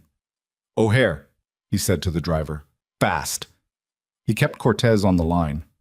Tell her I'm coming, he said. Tell her I'm already in the car. She can hear you, Cortez said. Damon looked out the cab window at the city moving past, the streets he had known for 23 years, the skyline he had oriented himself by, the whole geography of the life he had built and was now putting down. He pressed the phone against his ear and said, Elena, I'm coming. I'm in a cab to O'Hare right now. I'm going to be there. A sound on the other end, not words, just breath, and something in the breath that was more than he could hold without it changing the expression on his face, so he stopped trying. The next flight's in 40 minutes, he said. I'm going to make it. He did not make it. The flight was delayed 22 minutes at the gate. Mechanical, a crew notification system, nothing that could be argued with or leveraged or resolved through the particular force of personality that had gotten Damon Voss through 23 years of difficult rooms. He sat at the gate with his phone in his hand and his jaw so tight it ached, and he watched the minutes move on the departure board and could not do anything with them. He called Cortez every 15 minutes. The labor was progressing fast, faster than the doctor had expected for a first delivery. Elena was 5 centimeters when they arrived at Banner Desert. 6 by the time the plane finally pushed back. He lost reception somewhere over the flat center of the country and sat in the airplane seat with his hands on his knees and the phone dark in his hand, and he did what he had not done since he was a child. He sat with something he could not control and did not reach for a way to manage it. He landed in Phoenix at 3:41 in the afternoon. He had 3 missed calls from Cortez and 1 from Connie Vale, and the particular cold certainty of a man who is already reading the situation from the calls alone. The specific pattern of them, the timing, the fact that Connie had called, which she had never done before. He called Cortez. It rang once. "Where are you?" Cortez said. "Just landed." "What happened?" A pause, 1 beat. "She's here," Cortez said. "She's okay. Elena's okay. The baby?" Another pause, and in the pause, Damon's entire nervous system compressed into a single point. "She's here, Damon. She's small, but she's here. She came about 40 minutes ago." He stood in the Phoenix terminal with people moving around him and pressed his palm flat against the nearest wall and breathed. "Does she have a name?" he said. His voice had something in it he did not try to control. "Elena hasn't said yet. She said she was waiting." He pulled his hand off the wall and started moving toward the exit, toward the rideshare lane, toward the 90-mile drive to Mesa, and he moved with everything he had. Not the controlled, efficient movement of a man executing a plan, but the movement of a man who has finally understood that speed is not about strategy. It is about not wasting 1 more second of the time you have left to be somewhere that matters. The drive took 78 minutes. He did not remember most of it. He remembered the desert flat on either side of the freeway, the mountains ahead, the particular quality of the late afternoon light that he had been learning for 11 days and had not yet finished learning. He remembered thinking about the 14 acres in the Kinsey corridor and the 47-floor office, and the man with the expensive suit who had spent 8 months moving pieces on a board, and how none of it, not 1 square inch of it, would matter in an hour. He remembered thinking about the word that had come to him in the Phoenix terminal 6 weeks ago when he saw Elena through the crowd and understood everything. Relief. He had not known then what he was relieved about. He understood it now, moving through the desert at 70 miles an hour toward a hospital in Mesa, where his daughter had been alive in the world for just over an hour. He had been relieved because the child existed, because Elena had refused the 4 words he had said in the rain, because somewhere in the machinery of who he was, there had been something that recognized, even then, even before the desert and the porch and the broken fence and the careful, costly progress of 11 days, that the child was a chance, not to fix what he had broken. You couldn't fix that. A chance to become the version of himself that had always been possible and had never been chosen. He parked in the hospital lot and got out of the car and stood in the afternoon sun for 1 second, just 1, with his eyes closed and the desert air in his lungs. Then he went inside. Cortez was in the corridor outside the room. He stood when he saw Damon coming, and the expression on his face was the expression of a man who has witnessed something and is still carrying it. He didn't say anything. He pointed to the door. Damon stopped in front of the door. Through the small window in the door, he could see the room. The white walls, the monitoring equipment, Connie Vale sitting in a chair near the window with her hands folded and her eyes closed, and the particular stillness of a woman who has been through enough to know when to be still. And Elena in the bed, and in Elena's arms something very small wrapped in a white blanket. He pushed the door open. Elena looked up. She was exhausted in a way he had never seen on any human face, pale and wrung out, and her hair loose and damp at the temples. And she looked at him when he came through the door, and something crossed her face that was not one thing. It was several things at once, layered, the way important things always are, and he did not try to read all of them. He just came into the room and stopped at the side of the bed and looked at his daughter. She was very small, smaller than he had understood small to mean when applied to a person. She had Elena's dark coloring and a furious, concentrated expression, eyes closed, 1 fist pressed against her cheek, and she was the most specific and particular thing Damon Voss had ever seen in his life. Not abstract, not conceptual, not a future or a possibility. A person. Already entirely and specifically herself. He sat down in the chair beside the bed. His legs, he realized distantly, were not entirely steady. "You missed it," Elena said. Her voice was rough. "I know." He looked at her. "I'm sorry." She held his gaze for a moment. Then she looked down at the baby and said, "She waited as long as she could." He almost said something and didn't. He breathed. "Do you want to hold her?" Elena said. He nodded. He did not trust his voice. Elena shifted carefully and transferred the small bundled weight into his arms. And Damon Voss, who had spent 23 years being the most controlled man in any room he entered, held his daughter for the first time and felt something give way inside him that had been load-bearing for as long as he could remember. And the giving way was not destruction. It was the opposite. He looked at the face of the small, furious, entirely specific person in his arms, and he said quietly, to no one in particular, and to her in particular, "Lucia." Elena looked at him. Something moved across her face. "Lucia," she repeated, testing it, letting it sit in the room. She did not say yes, and she did not say no. She looked at the baby, and she looked at Damon, and she let the words stay in the room, which was its own kind of answer. And outside the window, the Arizona afternoon was going gold toward evening, the light coming in flat and honest and reaching every corner. His phone vibrated in his pocket. He ignored it. It vibrated again. He reached with his free hand and silenced it without looking at it, and he felt Elena watching him do that, felt her register what it meant, that there was a call coming in from whatever was left of the Chicago machinery, and he had silenced it without checking who it was. And he felt the quality of her watching him change. The phone vibrated a third time, then stopped. Marcus could wait. Holt could wait. Whatever was left of the arrangement with Caruso could wait. Whatever Steele was doing or not doing could wait. Everything that was not this room and this specific weight in his arms could wait as long as it needed to, and if it could not wait, then it would resolve itself without him. And he found, sitting in the hospital chair with the desert light coming through the window and his daughter's fist pressed against his chest, that he could live with that completely. The door opened behind him, and Connie Vale, who had been sitting in her chair with her eyes closed, looked up and said to whoever had come in, "He's here." And her voice had something in it that Damon did not expect. It sounded like relief. He turned, and standing in the doorway was Marcus, who should have been in Chicago, and Marcus's face was not the face of a man who had come with good news.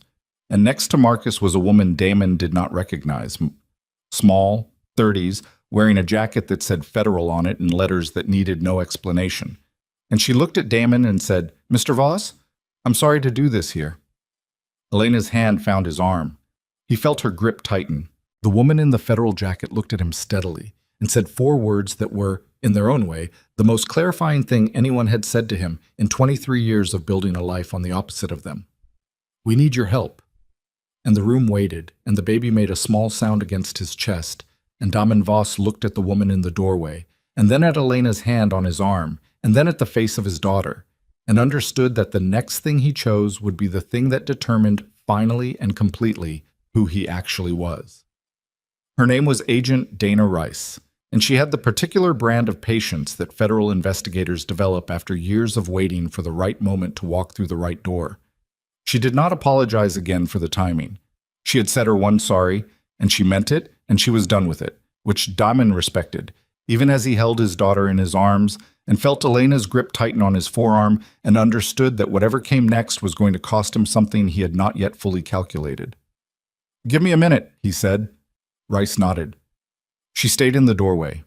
Marcus stayed beside her, and Marcus's face had the look of a man who had been briefed on something in the last several hours and was still integrating it. Damon looked down at Lucia. She had settled against his chest with the absolute trust of someone who had not yet learned that trust was a decision. Her fist was pressed against the front of his shirt, and her breathing was the small, rapid breathing of a new person. And he held her for 1 more minute, counted it, felt it, kept it. And then he transferred her back to Elena with both hands, carefully, the way you handle something irreplaceable. Elena took her and looked at him. Her face was exhausted and watchful, and he could see her running the same calculation he was running. The woman in the doorway, the federal jacket, the timing of it, what it meant. "How bad?" Elena said quietly. "I don't know yet." "How bad could it be?" He held her gaze. I've been in this business for 23 years, Elena.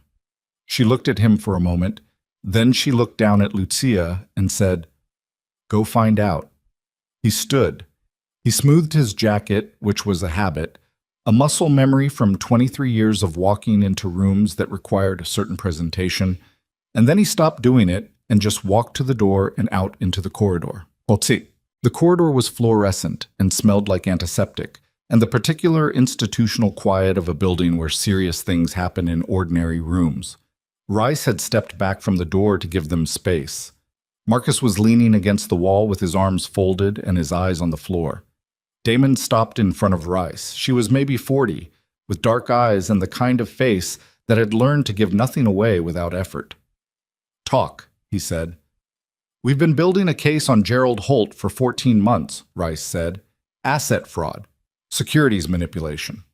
The methodology he uses to acquire distressed assets involves a systematic pattern of manufactured pressure, identifying owners, creating leverage situations, using third parties to deliver that pressure in ways that leave him clean. We have documentation on 6 acquisitions in the past 4 years. Yours would be the 7th. You were watching him work me.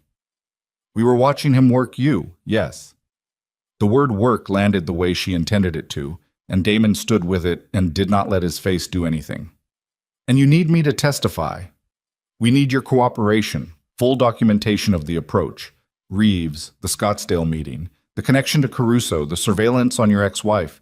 All of it goes into a federal filing that gives us what we need to move on Holt. She paused. In exchange, we're prepared to offer full immunity for any exposure arising from your own operation, past and present. He looked at her. That's a wide offer. We know what you've been involved in, she said simply.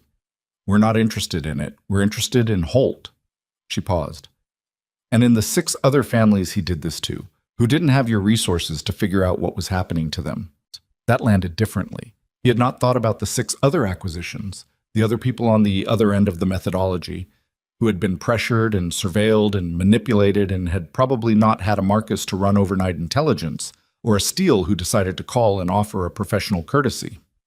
6 other situations that had ended with Holt getting what he wanted from people who did not understand what they were dealing with. What's the timeline? He said. We'd need your formal cooperation within 72 hours. Deposition within 30 days. Trial date is already set.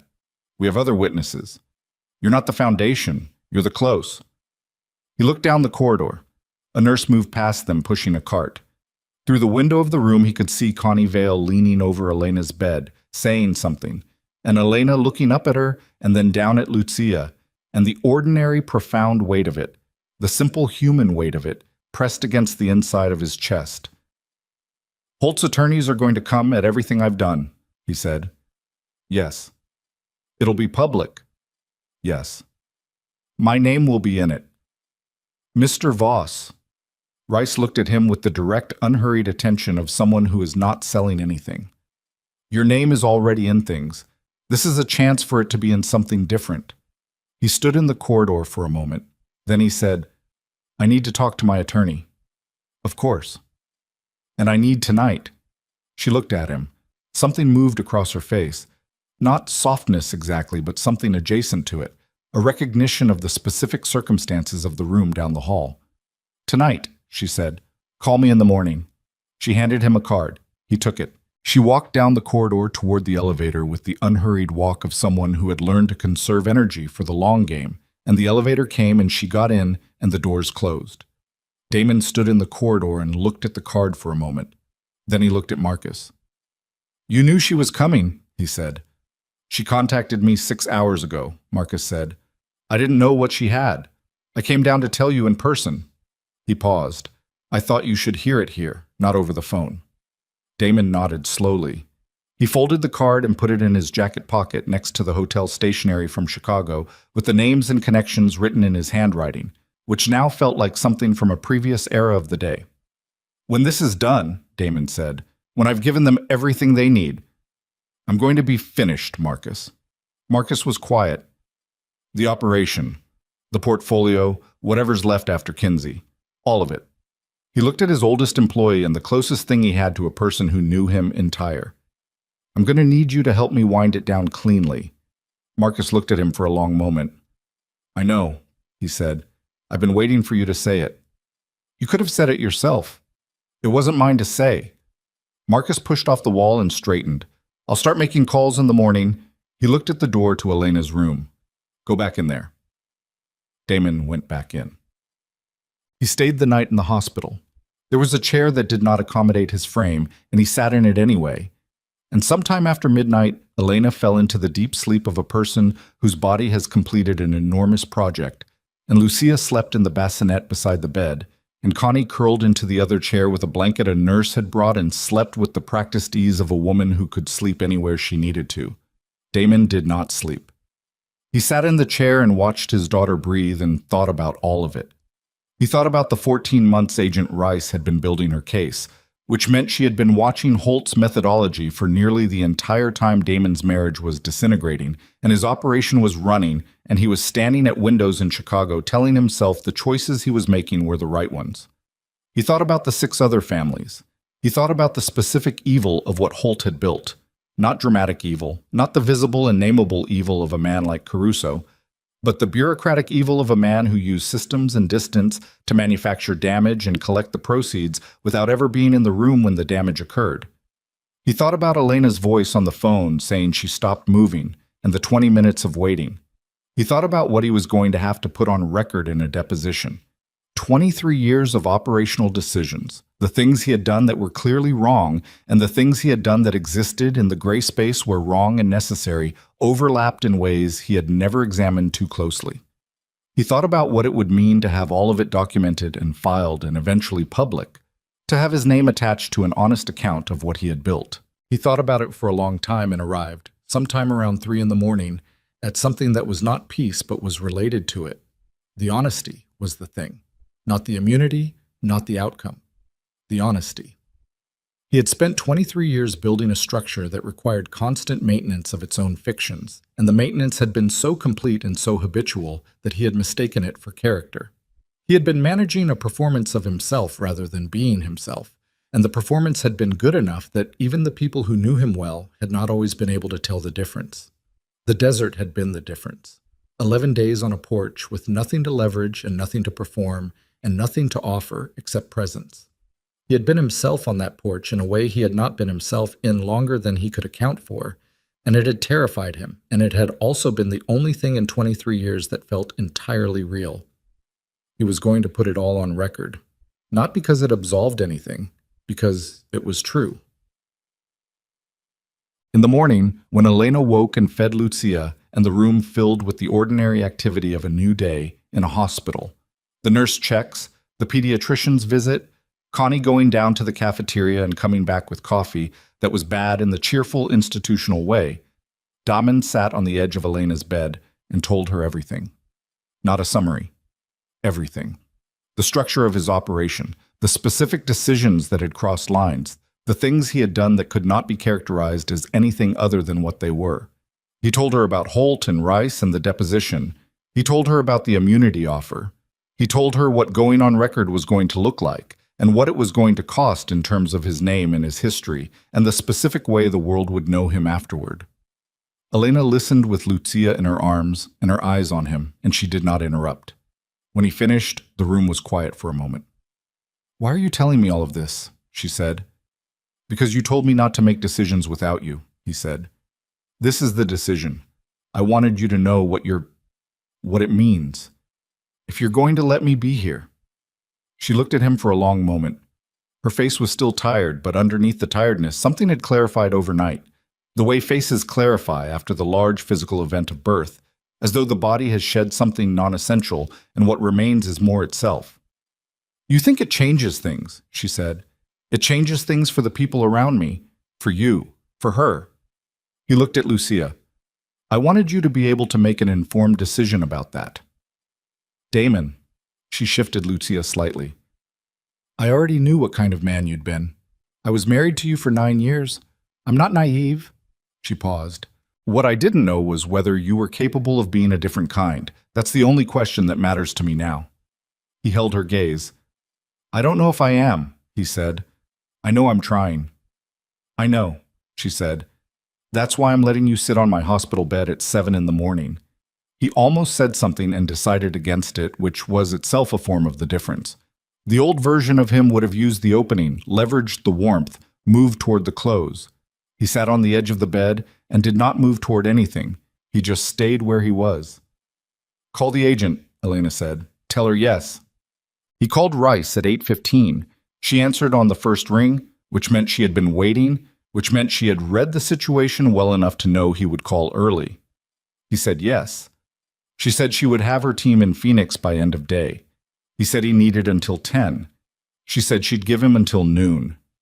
He spent the next 4 hours on the phone with his attorney, a woman named Paige Acker, who had the clear, undecorated intelligence of someone who had been in difficult rooms with difficult clients for 20 years, and who, when Damon laid out the full picture, was quiet for approximately 4 seconds, and then said, I'm going to need the full operational documentation, everything Marcus has.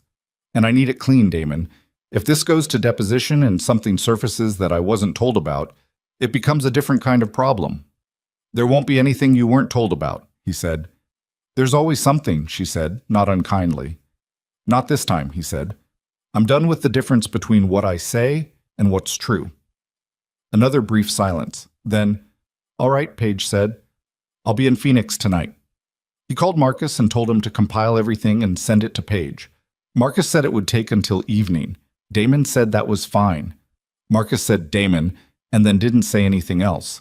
And Damon understood that he was trying to say something about the scope of this, about the 23 years, about the particular weight of deciding to set something down that you have spent most of your adult life carrying. I know, Damon said. You okay? He looked through the window of Elena's room, where Connie was sitting with Lucia in her arms, and Elena was watching them both with an expression that had nothing careful in it. Yeah, he said. I am. The deposition took 3 days. It was held in a federal facility in Phoenix, a conference room with a long table and a court reporter and Rice, and 2 other agents and Paige Acker across from Damon with her notepad and her clear, unflinching attention. Damon answered every question. He did not redirect, did not minimize, did not use the careful language of a man managing his exposure. He used the plain language of a man saying what happened. It was the most difficult thing he had done since the night he stood at the window and told Elena to take care of it, and it was difficult for the opposite reason. Not because it closed something, but because it opened everything, laid it flat on the table in the fluorescent light, and let it be seen in full. On the second day, one of the agents asked about a specific arrangement from 2019 that Damon had been sure they didn't have documentation on, and they did, and Paige's hand moved slightly on the table and Damon said, Yes, that's accurate, without hesitation, and felt the agent register the absence of deflection. After the third day, Rice walked him out to the parking lot and stopped beside his car. That's the cleanest deposition I've conducted in 14 years, she said. It wasn't clean, he said. It was honest. Those aren't the same thing. She looked at him for a moment. No, she said, they're not. She put her hand out. He shook it. We'll be in touch through your attorney. He drove back to Ridgeline. It was late afternoon and the desert light was doing the thing it always did at this hour. The gold going deep and the shadows stretching long.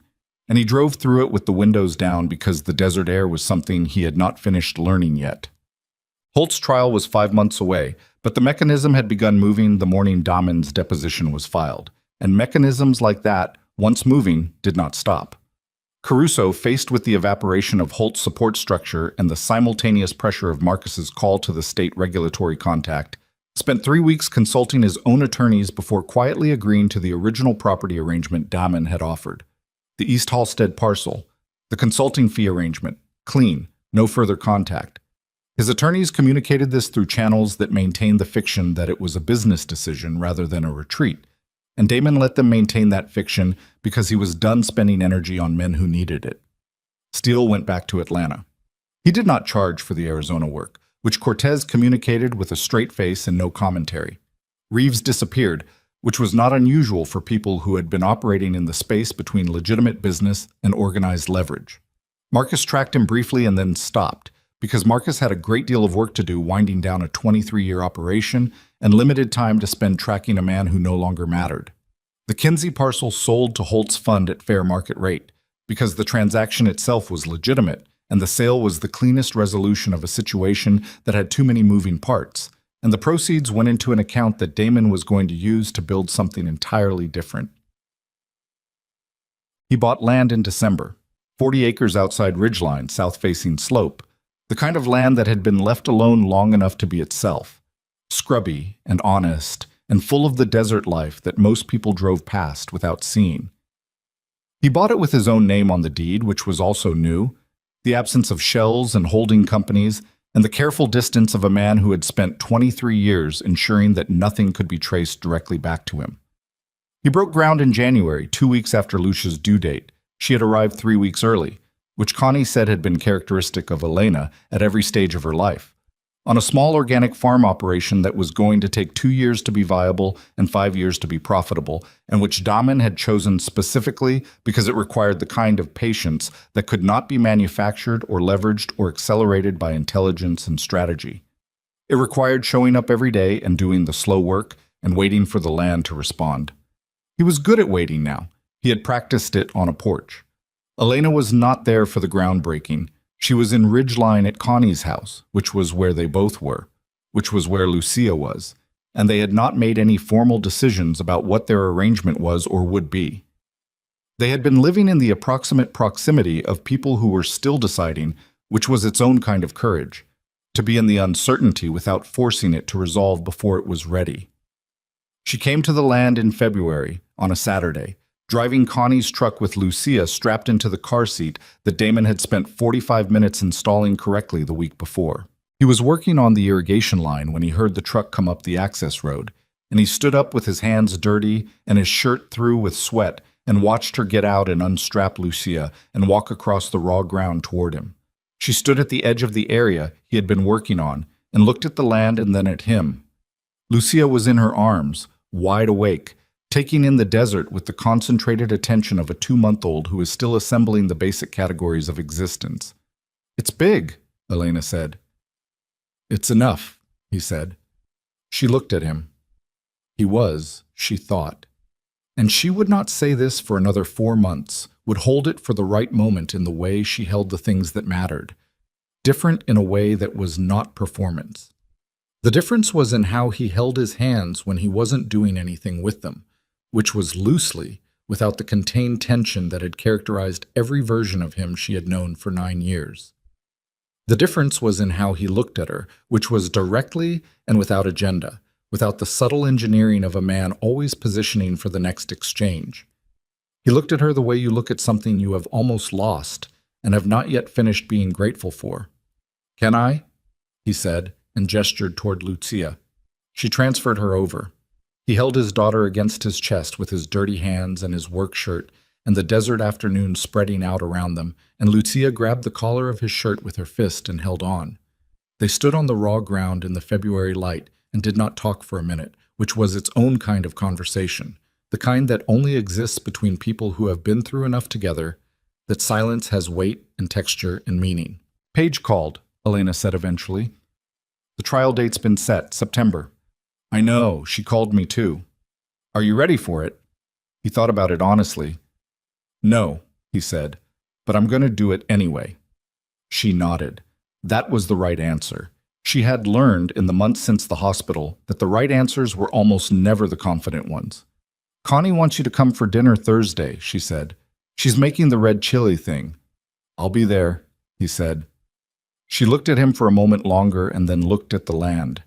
The raw, unfinished, patient land with its long view toward the mountains and its absolute indifference to what anyone had been before they arrived on it.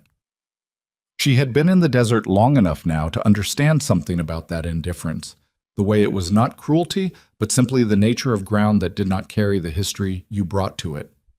You were what you did here, not what you had been. "It's good land," she said.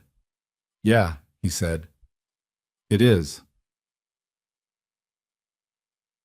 The trial happened in September, as scheduled, and lasted 11 days, and Damon sat in a federal courtroom and answered questions in the same plain language he had used in the deposition, and Paige sat beside him, and her hand moved on the table twice, both times when questions went to places she had not fully anticipated, and both times Damon answered without deflection and her hand went still again.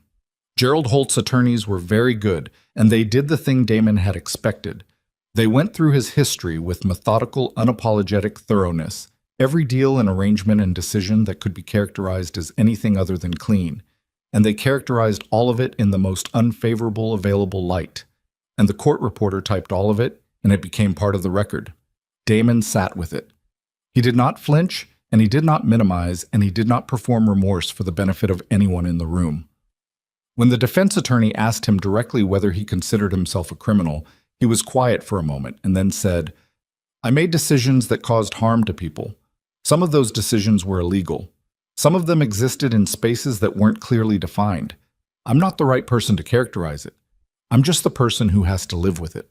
The defense attorney waited for more, and Damon did not give more. He was done with the extra words. Holt was convicted on 9 of 11 counts. The sentencing was 60 days later. Damon was not in the courtroom for the sentencing. He was in Ridgeline, on Connie's porch, drinking the bad coffee that Connie made and would never apologize for, and Lucia was on a blanket on the porch boards doing the concentrated, furious work of a 4-month-old attempting to understand her own hands. His phone showed him the news alert. He looked at it and then set the phone face down on the porch railing. Connie looked at him. "Done?" she said. "Done," he said. She nodded and sipped her coffee and looked at the mountains and did not say anything else, which was the specific gift of Connie Vale, the ability to let a moment be what it was without covering it with words. He proposed in November. Not a production. He had thought about how to do it for 3 months, running the scenarios the way he still occasionally defaulted to running scenarios when he was nervous, and had eventually landed on the understanding that any scenario he engineered was the wrong one. So he did not engineer it. He was sitting on the porch at Connie's house on a Tuesday evening when Elena came out with 2 cups of coffee and sat in the other chair, and they sat in the last of the evening light, watching the desert go dark. And Lucia was inside with Connie, and at some point in the silence, Damon reached over and put his hand on top of Elena's hand on the armrest and said, "Marry me again." Not a question. He had done it as a question the first time, with a ring in a restaurant, with a speech he had rehearsed, and the speech had been good, and the restaurant had been beautiful, and the ring had been exactly right, and none of it had been the truth. This was the truth. 2 people on a porch in the dark who had been through enough to know what they were choosing. Elena looked at him. She looked at his hand on top of hers. She looked out at the desert for a moment, at the specific dark of a desert night that she had come to know, the way you come to know the face of someone you have decided to stay with. "Not yet," she said. He nodded. "Ask me again in spring," she said. "Okay." She turned her hand over so their palms were together. He closed his hand around hers, and they sat like that while the night settled over the desert, and the stars came out in the enormous, unhurried way they came out here, with no city light to argue with them. He asked her again in April, on the land, standing in the first green of the cover crop he had planted in February, which had come up slowly and imperfectly and entirely, and she said yes. The wedding was small. Connie's porch, which had been where all of it began in its truest form, not the 9 years in Chicago, not the penthouse, and the window and the rain, but the real beginning. The man sitting on the bottom step, because the chairs were Connie's chairs and felt like more than he had earned. 12 people who knew the actual shape of their story, which meant they knew the hard parts, and had chosen to be present anyway. Marcus came. He stood at the back of the small gathering in a good suit and looked at Damen throughout the ceremony with an expression that took Damen until halfway through to identify, and what he identified it as was pride, which surprised him and then didn't. Paige Acker came. She stood near Marcus and drank the good wine Connie had sourced from somewhere and said nothing about legal matters, which was the gift of a good attorney who understood that some occasions belonged entirely to the people living them. Cortez was there. He had taken a position managing security for the farm operation, which was technically unnecessary for a 40-acre vegetable farm in the Sonoran Desert, but which Damen had offered and Cortez had accepted with the same absence of commentary that characterized most of what Cortez did. Lucia was there, in Connie's arms, wearing a white dress that she immediately covered with the sleeve of Connie's sweater, and she watched the proceedings with the serious, concentrated attention that was already characteristic of her, a quality that was entirely Elena's and that Damon watched with a feeling he still did not have adequate language for. He was working on the language. He had time. The ceremony was short. They had written their own words, which had taken Elena 3 weeks and Damon 2 months, and which neither of them read aloud in the end. They had looked at each other in the morning before the guests arrived and decided without discussing it that the words were for them and not for the occasion, and what they said instead was simply what was true. I choose you, today and tomorrow and the day after that. Simple and enormous, the way all true things are. On the last night of November, almost a year after the hospital room and Agent Rice in the doorway, and the specific weight of Lucia in his arms for the first time, Damon sat on the porch with Elena beside him and his daughter asleep inside, and the desert night doing what it did, which was open itself up to the cold and the dark and the enormous population of stars that had no opinion about what happened beneath them. He had spoken to Paige that afternoon about the last of the operational dissolution. It was done. The portfolio, the arrangements, the remaining threads of 23 years of building something that had required constant vigilance and the management of a specific kind of fear, his own and everyone else's. Done. The only thing left with his name on it was 40 acres of high desert and a farm that had lost money for its first year in the particular honest way that growing things lost money before they didn't. He was not afraid of the farm losing money. He was not afraid of most things he had been afraid of before, which was the result not of becoming braver, but of becoming clearer about what mattered. Fear reorganizes itself around the things you love. He was afraid of losing Elena. He was afraid of not being enough for Lucia. He was afraid of the years of record, the public document of who he had been, following his daughter into rooms when she was older and couldn't understand the context. These were real fears, and he carried them the way you carry real things. Not comfortably, but without pretending they weren't there. Elena's hand was on the armrest between them, and he put his hand over hers, and she turned her palm up the way she had in November, and he held her hand in the dark.